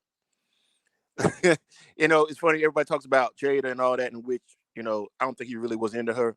But the fact is, you know, he wasn't a type looking for, you know, I think he was with Quincy Jones's old lady, one with, you know, daughter. You know, she was far from a celebrity because he probably saw some redeeming values in her, and he was willing to try to, you know, be somewhat, you know, civil with her. But my point being is that excitement, the bad boy, the outlaw type, that shit. And I'm not trying to tell no woman how to think, but I'm just saying, you know, you go for that type, then expect to be in the baby mama and all that stuff. Expect your life not to be of any functional decency. It's going to be chaotic. You're going to be having all types of drama, and you're going to wonder why. And this happens to girls who come from a two-parent household, but they just like the bad boy and end up somewhere struggling down the line. Parents looking at them like, "What the fuck were you doing?" And she's like, "I don't know. I just love him. No, you love the excitement. You want to get with Carlton." Hey, brother, no bull. Like, I've actually ran into like a huge problem with that. You want to know what I found out in 2023 is my biggest flaw? My biggest flaw is that my surroundings are too damn peaceful. It's too quiet for them. For some reason, they just can't take. Every time they come to my crib, it's always filled in the fridge. It's always gas in the car. Heat, air conditioning on, cable still running, internet connection, Wi-Fi running up. They just can't take it. They don't really know how to adjust to them. See, men are about routine and normancy. See, that's why we work so hard to get to that. See, what our peace generally consists of is our routine. What we normally do, and that's how we generally get our peace, right? Women don't really understand that. That's why when you hear them talking, oh yeah, I want a man that just up out of nowhere, spontaneous. We can just go and take trips. Nah, I don't maybe not feel like getting up 2 a.m. to go hop on the goddamn plane with your ass. Well, even still, it's not just even feeling about it. Is it reasonable? And again, are exactly you even, not only is it reasonable, ma'am, are you deserving of that? Bitch, you work at McDonald's, you work at Walmart, you work at whatever. Like, why should a man off the strength? And again, are you even like, ma'am, that's like 8, 9 a dime treatment. It's like the women that are the 1% of the 1% of attractiveness treatment. The bitch that gets to say, hey, you call up and like, hey, I'm flying to fucking Argentina tomorrow. What's good? What's up? You want to come along? So on and so forth. If you Yeah, want that type of time, yeah. right? Like how many people actually got it like that though, That's what man? I'm saying, bro. Again, that's what I'm saying. The fact of the matter, these women that have you ma'am, you've never been outside of your city, you never been outside of your state, and you're trying to demand that a nigga fucking, you know what I'm saying, come to you with all these things. Again, that's why I say, man, the social media has messed so many things up because again, there are women that have you're competing with a certain or a bigger dating pool when it comes to these dudes with social media, bro. But I'm telling you, that's still not all women, bro. The majority of fucking chicks, bro, is not getting flued out. All right, the majority of women ain't getting flued out, dog. They just not. The majority of chicks are not getting, this type of bag, designer this, designer that, and so on and so forth, and Michelin star fucking dinner dates, bro. That's why I say, bro, you gotta be careful when we say this thing. It was a certain what's name I'm not really gonna bring up to where y'all act like just all these women have access and all these options to these type of lifestyles, but they don't. They don't, bro. They don't. Okay. Again, I told y'all this. The majority of these, bro, are 5 and below. Are you really, really like, you know what I'm saying? Come on, dog. Stop Hey, playing. fantastic. But the ones that that do get flued out, they go in Dubai to get that treatment. You know what I'm saying? That's what I'm saying too. But those women, if she going flying to Dubai, man, that's a fine bitch. Okay, motherfucker, them shakes, cheeks, whatever, them motherfucking niggas with them turbans, bro. They ain't hitting up, they ain't jumping in the DMs of them motherfucking twos and fews and foes and belows, bro. They're not. Well. See, the thing is, and real quick, one, black people, can we stop saying flued out? I don't know if they got sick or if they went somewhere. It's flown. Two, the thing is this, bro. What I've noticed is that women real deal be missing steps. So like you hear them say, "Oh, well, I don't have a ring on my finger, so I ain't got to take it serious." Well, the way, and I've used this example before. I look at going for marriage like acquiring your career, right? So most people, we all know about internships, right? So if you're an intern, you are not an actual employee. So look at the internship just like the relationship, like the dating part, right? You want this man to put a ring on your finger. But yet here it is, you keep saying, well, because I'm just an intern, I can come and show back up when I want. I can do what I want. No, when you're an intern, you literally move around that place just like you're an employee. Why? Because you want to get the job. Now, not only that, most jobs we know have what? A probationary period, usually 90 days, right? They are not just going to hire you and then right then and there, you just get these, some big careers, I'm talking about average jobs, right? You have to go through a probationary period before you even get the job. So to land it, my whole thing is I don't understand how women keep thinking that, well, and I can just be a hoe. I can just do what I want. I mean, I don't really have to show you anything. In the meantime, you just gonna have to blindly guess, put a ring on my finger and hope for the best. Nah. My body, my choice. And they be missing that. But I digress. My mic is muted. Rock out. Well, no, and my body, again, my man, choice. well, that's what I'm saying, man. This whole thing too, bro. Again, getting back into the situation here, black man, brother. We had I don't want to say necessarily. I don't necessarily want to say we had a crossroads of sort. You know what I'm saying? Even though it's definitely we definitely are. You know what I'm saying?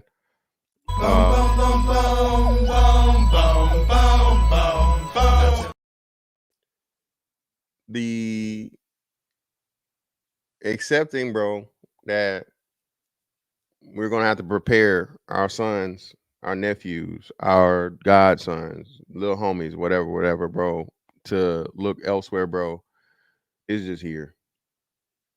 Again, bro, for the best possible option and for them to not have to deal with this level of shit and try to, because, bro, this can't be fixed, dog. It really can't. Again, still, man, I'm black. You know what I'm saying? Quote unquote, so-called black, ADOS, FBA, what the fuck you want to call it. I don't know. Whatever delegation you niggas is using nowadays. I'm that. You know what I'm saying?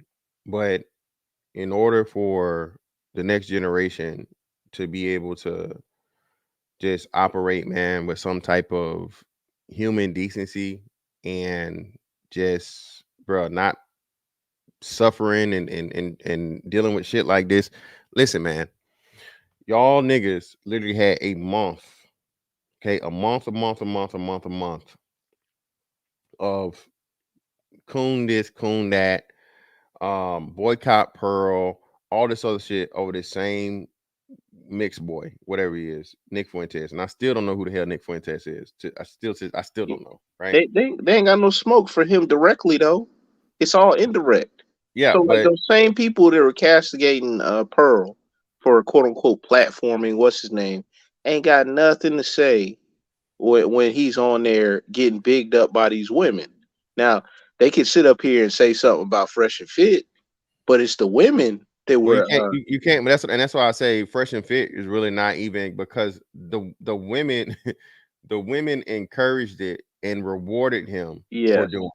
Yes. So that's why I say, and it's actually genius of them. And like I said, this if I'm Pearl, man, I'm definitely I'm showing this, clipping this, so on and so forth. Of course, you know, beeping out the hard R N word, right?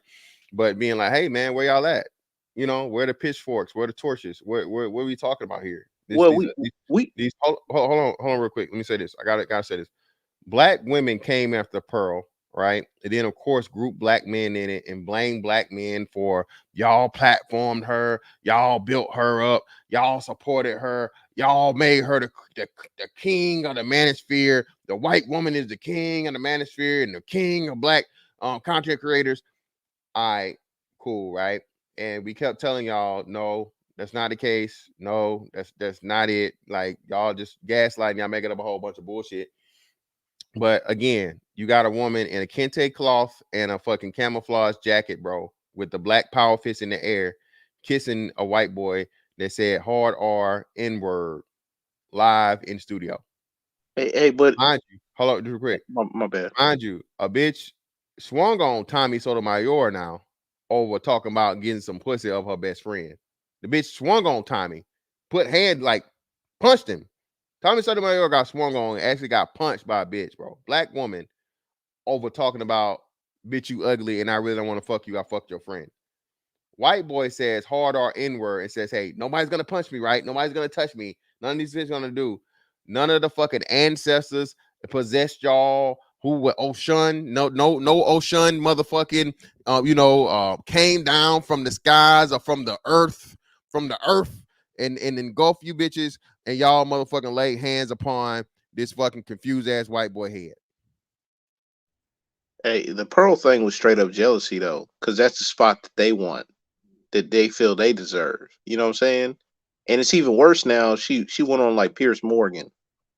So like they really, really hating, because she got, international you know what I'm saying, and national like news.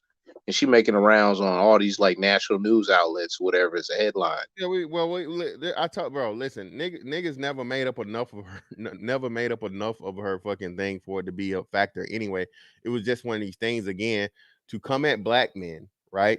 For black men doing anything that speaks against, because what Pearl was saying, all right, and what the white boy said, right, was something that niggas been talking about for the longest, bro.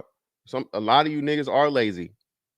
A lot of you niggas are lazy, especially you motherfucking bitches, okay? That you po-ho hustling assholes that want to get pregnant off a check, okay? Get pregnant off of your pussy. Okay, man, get paid off your pussy, okay, by getting pregnant. All right, the real PPP loan, the black one's PPP loan is pregnant pussy payments, okay? Another fantastic original, pregnant pussy payments, dog. That's for real. And again, every black man's a deadbeat dad. No matter how hard he fought, he should have fought harder. No matter how much time he spend, he don't got custody. He should be fighting for full custody, and he not really trying if he don't get full custody. Lo and behold, man, these deadbeat bitches, that's not even a term. Hey, when's the last time, Fantastic? When's the last time you ever told a woman to her face, you don't need no woman? Never. Yeah, like that's some goofy ass shit, man. I'm a straight man that you know what I'm saying, that has no no problems. You know what I'm saying? In certain areas, we'll just leave it at that. You feel me, brother? So I would never in life tell I don't need no woman. I no.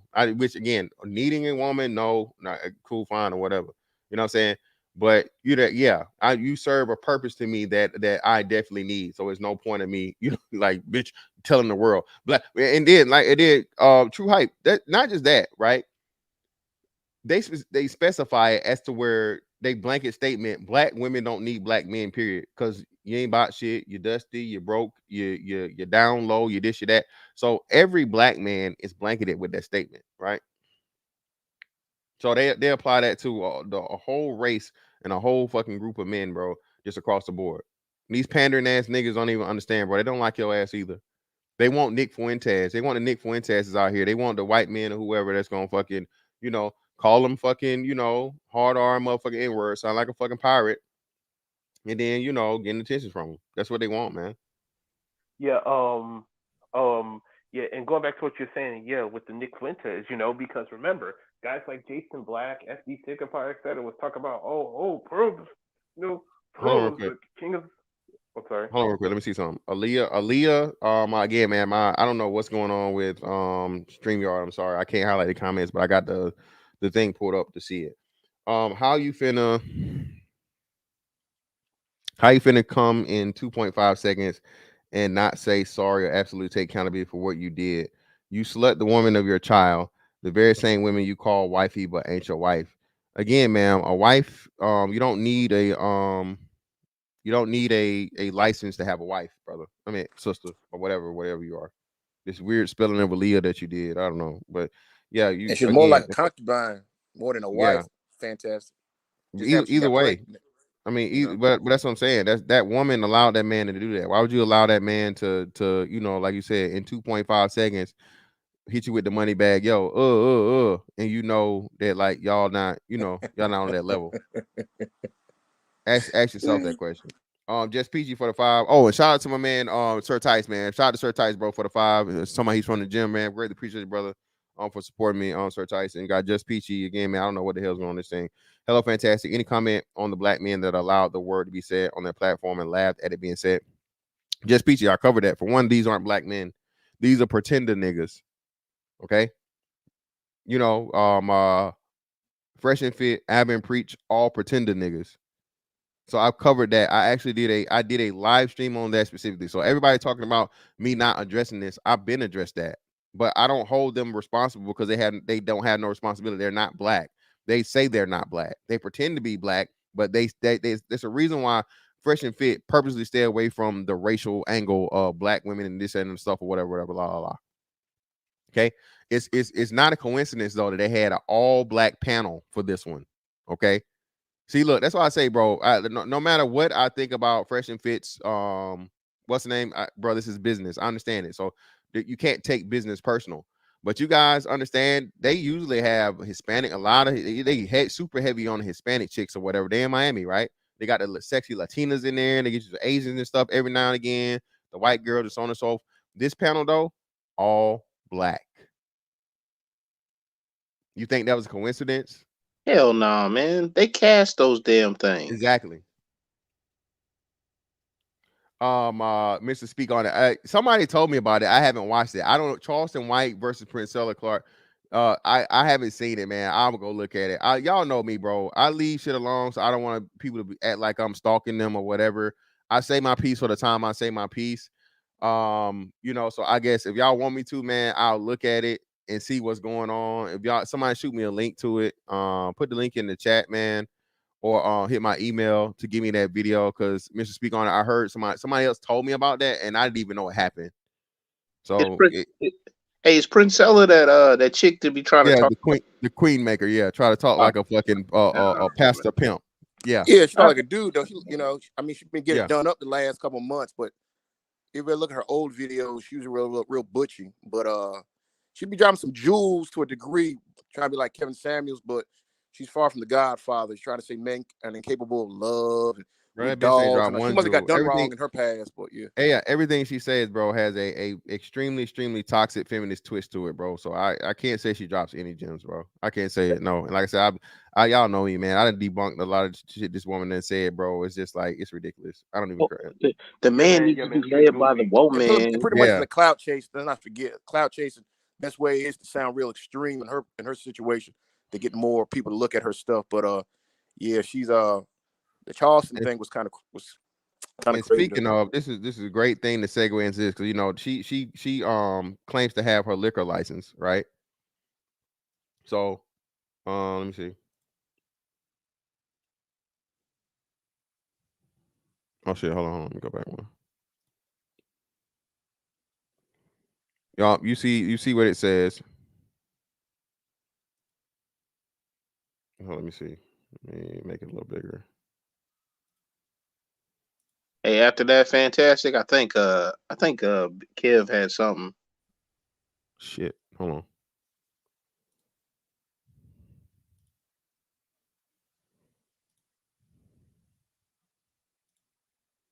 God damn it.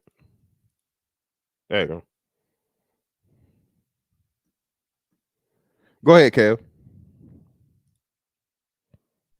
Yeah, man. I just wanted to point out how all these guys who tried to make these videos, you know, trying to shit on the so-called Black Manosphere, after the Pearl, you know, controversy, I noticed that all the niggas are hella silent right now. You know what I mean?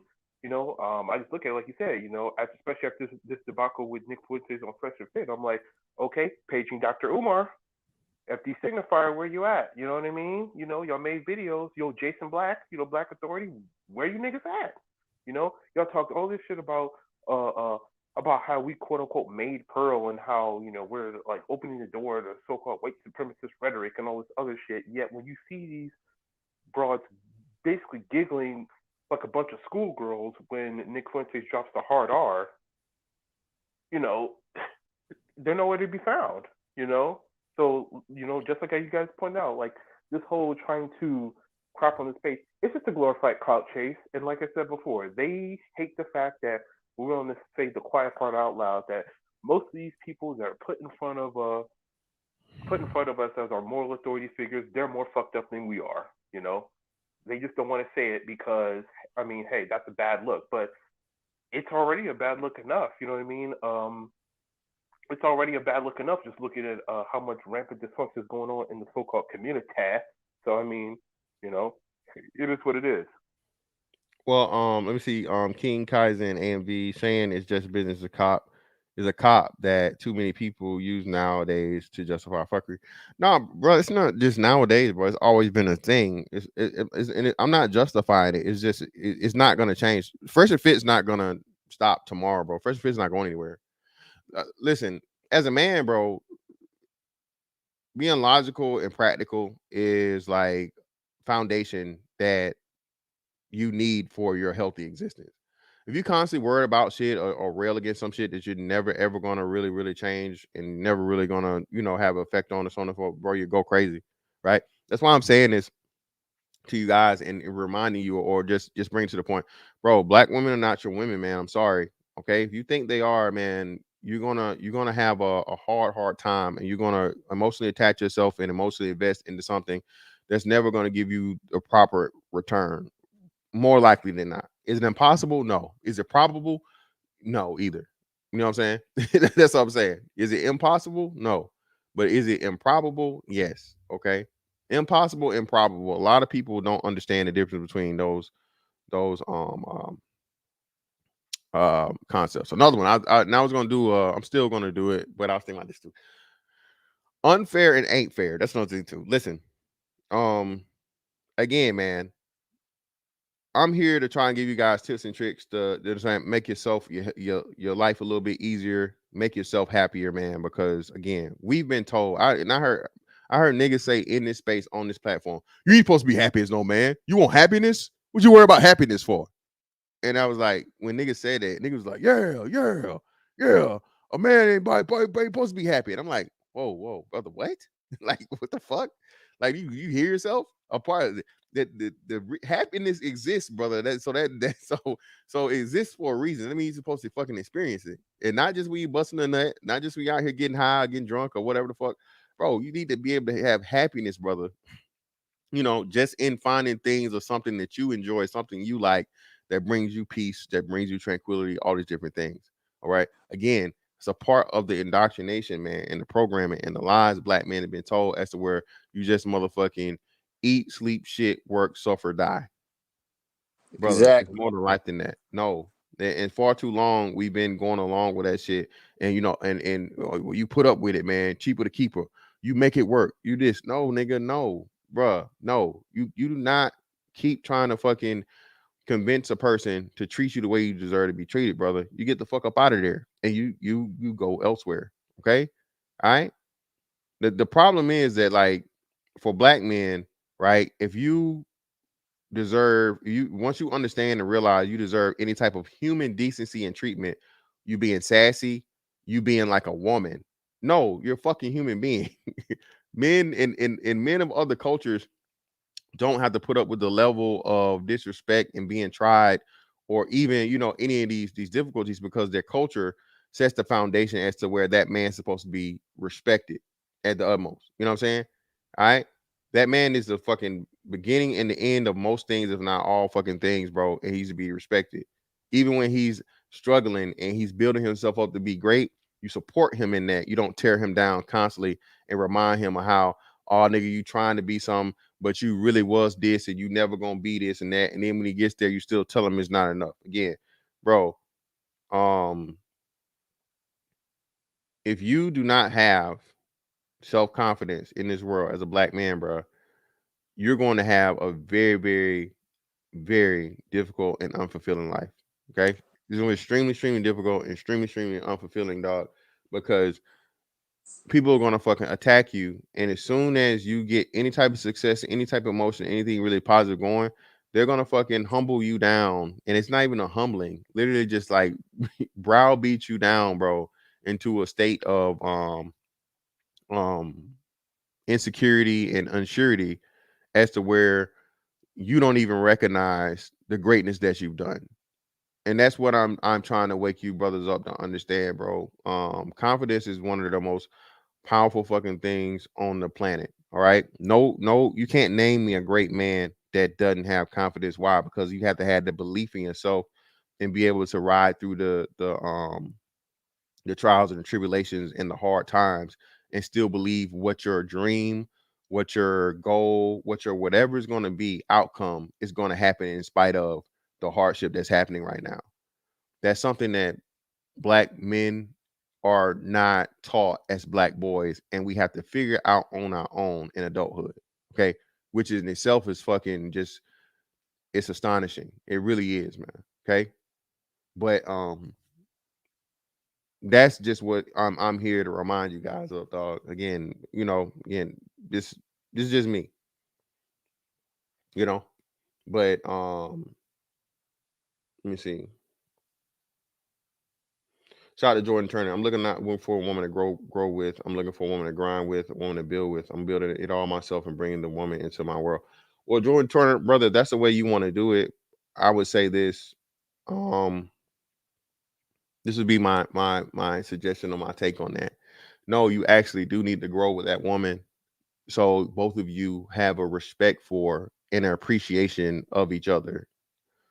Again, this is not a slight, brother. This isn't a diss, but I have to bring to, I say, that fundamental understanding of what a healthy relationship is. The reason as to why relationships work the way they are, right, is you gain a respect and a non-physical, intimate love for a person as you see them mature, evolve, and grow in the life process. So you can do that as to where you work hard, so on and so forth. You build yourself up to be this great man, and then, you know, go find whatever woman you get and bring her into your world. But brother, all she sees is the finished product. She wasn't there with you shooting in the gyms per se. The woman that's in there shooting with the gym, now mind you, the chick that's in there shooting with the gym, she could still just be there one day and say, hey, it's over with, I'm out, right? It's no guaranteed outcome. More likely than not, okay. That woman that was there, and actually helped you. You know what I'm saying? Before you became the greatness, she for one, she's still here once you reach greatness. So at the very least, if nothing, she's added to you throughout the entire process, even if she does leave. Versus the woman that gets to come in and see you as just the finished product that you are, gets to take from you and then leave without ever putting anything in for it. That's the best way I can put it. Okay. Yeah, it's crazy, man. That some of this stuff is happening. Like, what's the dude from Yellowstone? Costner. Yeah, Costner's old lady. She was like Man, $250,000 a month in child support. That tells you right there. And when you were talking about having self-confidence, George Jefferson, to me, as me always saying, and you say African American, I always say I'm an American black man. I'm an AB. But don't be apologetic. People say being loud and proud, which is dog whistle words for certain folk. But yeah, have your confidence, know your skill set, know what you can do in this world, know your power, and just like I said, don't be apologetic. Don't be no reserve type. Don't be I don't want to offend you. No, don't be no lap dog. None of that shit. Stand on your ethics, your principles. A man without principles is not a man by principle. That's what I always used to say. So, Yep. like, George Jefferson, find your inner George Jefferson. A lot of you guys got to, be able to know your power. That's a dude that was bald, but he probably could pull most women because he had that draw. Even though it was a character, yeah, but just knowing that you are capable. A lot of guys out here, either from their mama, were raised, never given that self-confidence of being. Yeah, KP purposely torn down. Oh, you think you smart? You think you doing something? Yep. You think Exactly. yeah, and like I said, man, and that's why I say, hearing the stories from the Jay-Z's, when Jay-Z talked about how his uncle told him, like, you wouldn't go do shit or whatever. He's just beating on the table, rapping on the table, and so on and so forth. Bro, you as a man, bro, that's why I say, people like to downplay. Well, I don't say necessarily downplay, but at times people, there's too much in sports. Bro, sports is the closest to masculinity and positive male mentorship and male interactions that most black men are ever going to get. So when you downplay that, man, when again, we're talking about damn near 80% of black men not having positive male role models in their lives and being led by toxic feminine energy and a misunderstanding of a lot of the fundamental basics we talk about. You understand proper male camaraderie, the importance of stress, competition, and all these different things that are just foundations of manhood from sports and interacting with other men, in a competitive nature, a safe competitive nature, versus being on the corner and trying to move this pack or trying to motherfucking rob this person and all this other shit and so on and so forth. So yeah, man, it's just it's quite crazy when you really get that. But Red Lord Black Simmons said, yeah, women don't appreciate what they don't work for. She must break bread. And I agree with that wholeheartedly, man. Listen, I'm even in a situation where if a man is married to a woman and so on and so forth, I don't believe in the bitch getting half. I don't believe in that. But a woman that was married to that man and been with that man for some time or whatever, blah, blah, blah, yeah, she shouldn't be with a man for 20 some odd years and get absolutely nothing, zero. No. Should she get half? No. But should she get something? Yeah. Because again, she was there during the process helping the man build. Okay. You know what I'm saying? It's a lot of people like to be fucking just black and white. Most shit isn't black and white, man. It's a lot of nuance and things. So as men, bro, we gotta be men and do that and not do the women trait of just like all or nothing. Okay, absolutisms. Women love dealing in absolutisms, man. Well, if you don't do this, you don't love me, bitch. What? That's You're like, no, crazy. I just don't want to do this. And I say that with black men, man. This is why I'm saying this stuff is very, very important, because we really are training others out of these bad habits and helping them understand and see the things that you've never been taught. Because it's just not a concept in black culture, black community, or black households. That's why these spaces are so dangerous. Because like when you want somebody to continue doing something that is not necessarily like the best for them, you Lando. can't have them sharing notes. You know what I'm saying? Comparing notes, talking about uh if you're gonna get married, getting or even the common law stuff, getting prenups, postnups, learning what the laws actually are, so you like can move accordingly, right? And a lot of people don't like that. They don't like men, smarting it up.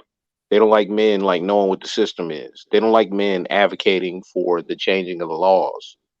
Because Yeah, like shout out to UFO Kamikaze. The Adam 22 incident is also being used as a tool to paint black men as a reproductive enemy of white men. Niggas really don't see the bigger picture of that being painted. I want to say is the enemy thing, but it reiterates the whole, the big black buck and the BBC bullshit. Like that's all the nigga good for, right? So again, but at this point, bro, I don't think it really hurts black men as far as a whole lot of things, bro. The white man is not in competition with black men, dog. It's just not. I'm telling you, black men aren't really y'all. I know y'all love saying it, but bro, the white man is not even the white man. The white man is not even in control of shit, dog. That's why I just laugh at when you see this. The white man is not in control. Okay, I'll just leave that. 10-4 Tuesday. You know, fucking 10-4 Tuesdays, bro. You know what I'm talking about. Okay, the white man is not in control, dog. Okay, and again, Patrick Bet David did the thing to show you, bro. Indians make like almost 100K more than fucking what's name. And then like when it comes to races of people, and you really break it down into the specifics, white people, the white man is like 10th on the list. Okay. The white man comes in like number 10. When you really break down, it's like not just Asians, but specific groups of Asians and stuff like that, and so on and so forth. Bro, the white man is a lot of people that's outperforming and making more money than the white man. Okay. That's why I say white supremacy at this point is like, why are we even talking about it? It don't fucking exist. What are we talking about? So it's like the big boogeyman, Yeah, we gotta one of the biggest issues and problems that niggas have, man, is blaming the white man, bro. He's not focused on you. He's not even the top of the top. He's not the cream of the crop, brother. You know what I'm saying? He's not, it's not him. So what are we doing? They appreciate it. They like the fact of us still boogeymaning them as though it's 1945, but things have changed. Affirmative action changed up. Might seem like that, but really it's not that same situation like it was 60 years ago. No, it's not, and that's why I say, Mr. KB, and then like you said, you can't. Shout out to G Dizzle, right, for bringing this up. And this point, I made the same point. Listen, back in my pro-black days, listen. Another thing. Let me be fully transparent, bro. I heard a lot of brothers say this. A lot of brothers in this space, man. We used to be in these shoes, bro. I voted for Obama, nigga. Okay, I was one of these. Yeah, man. The white man this, the white man that, the white man this, the whole time getting paid by the motherfucking white man. Okay. You know what I'm saying? The white man holding me back the whole time. And bro, one day I was like, bro, what the fuck? Like, what are you talking about? What am I? Why am I doing this? And and that the best person is a fucking, the best person to get you out of the cult, brother, is a former cult member. A cult member that woke up to understand they were in the cult is the person that you need to help you get out of the cult yourself. Right? A lot of us, man, a lot of us were in that situation. And then, like you said, just life experience and not just from the racial aspect, but the manhood shit, bro. We just haven't been properly trained. You know what I'm saying? You haven't been properly trained, bro. And this scapegoating of it's always somebody else's fault, and this is why I can't get ahead, and this is why I can't do this, and I can't do that. Man, listen, is there going to be situations when it is again? Oh, this is what I wanted to say too. Listen, there's a difference between ain't fair and unfair. Okay, ain't fair is just some shit that's like, hey, that's life. The life is full of double standards. It is what it is. But unfair is when it's completely and totally specifically targeted for you not to win, bruh. If it's unfair, don't play or get the fuck away. Never play cards at the crooked games. Yeah, man. Listen, black men don't. Again, man. I'm really this Sunday, man. So I'm really want you guys to understand a lot of these concepts, man. Improbable and impossible, and then unfair and ain't fair, bruh. Ain't fair. It just is what it is, bruh.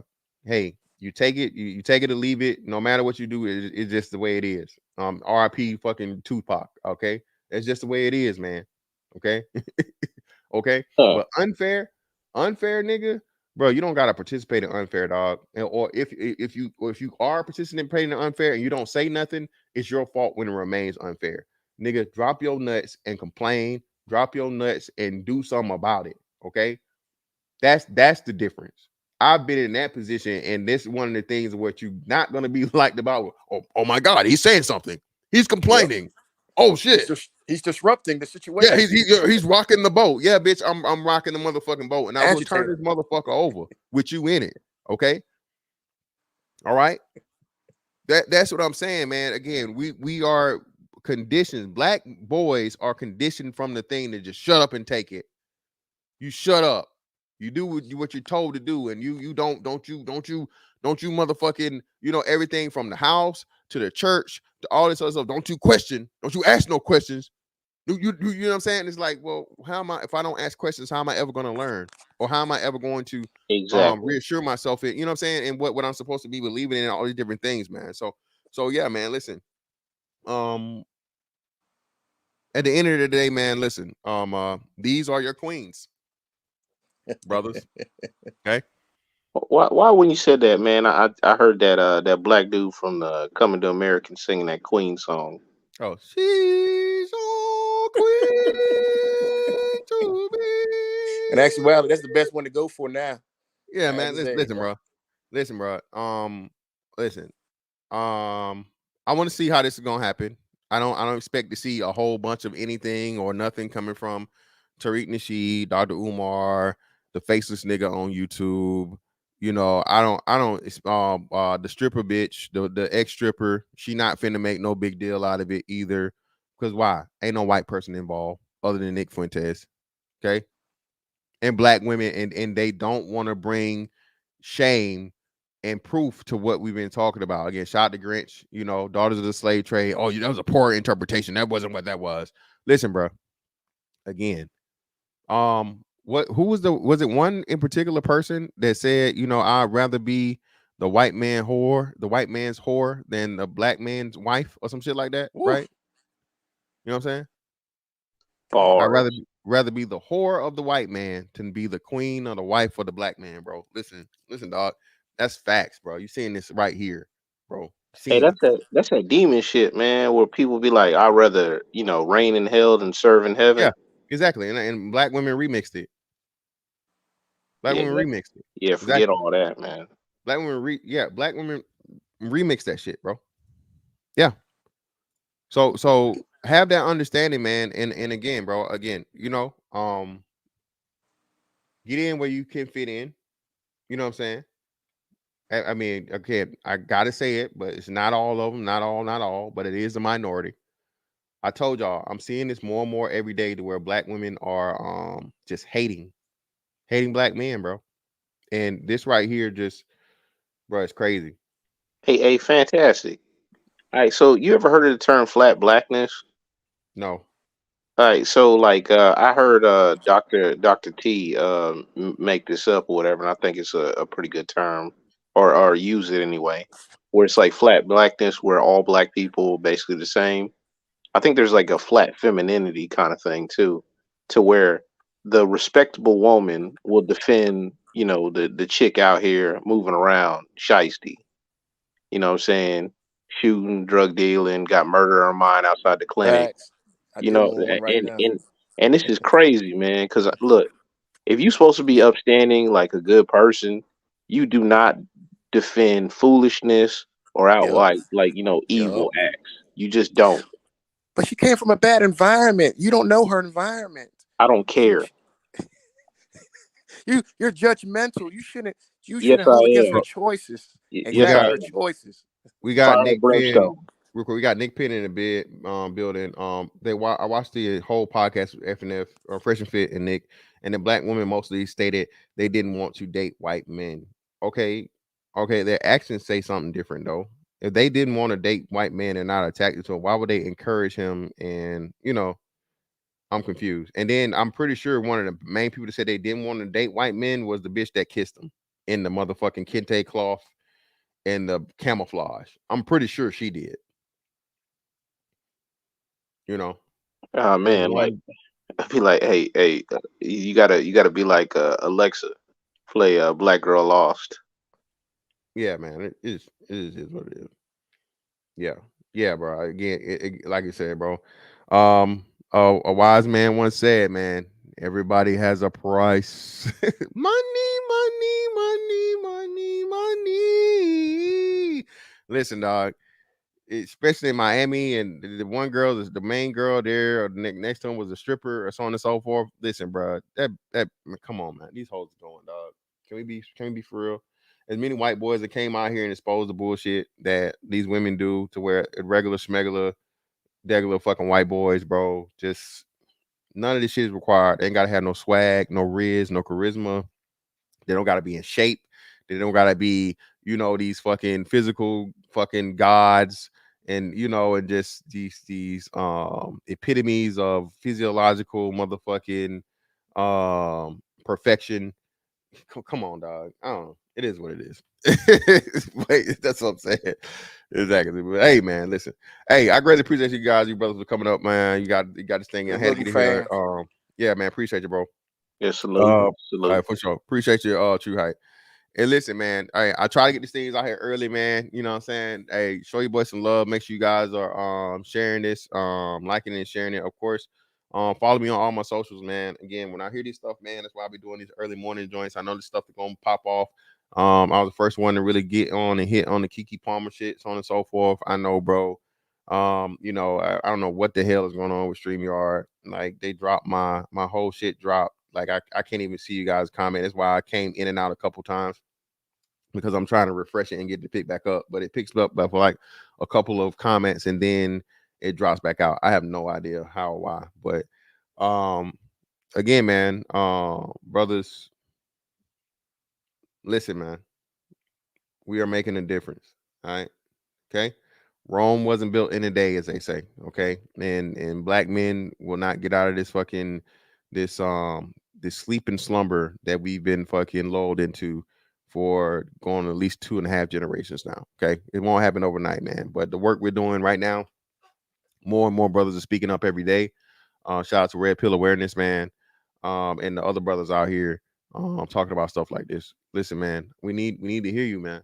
Dr. Umar, Tariq Nasheed, Faceless Guy on YouTube, everybody that has something to say about just pearly things, man. We not worried about Fresh and Fit either. Fresh and Fit they weren't encouraging this dude to say hard R N-word and laughing and giggling and kikiing, as y'all say, and kissing him on the end while wearing fucking kente cloth pants and a camouflage jacket with a black power fist in the air. Okay. Looking like motherfucking Fab Five Freddy. Okay. Edges all toe up. Okay. So again, man, listen. Greatly appreciate y'all for tuning in, man. But that's it. I don't know. I want to catch you on the next one.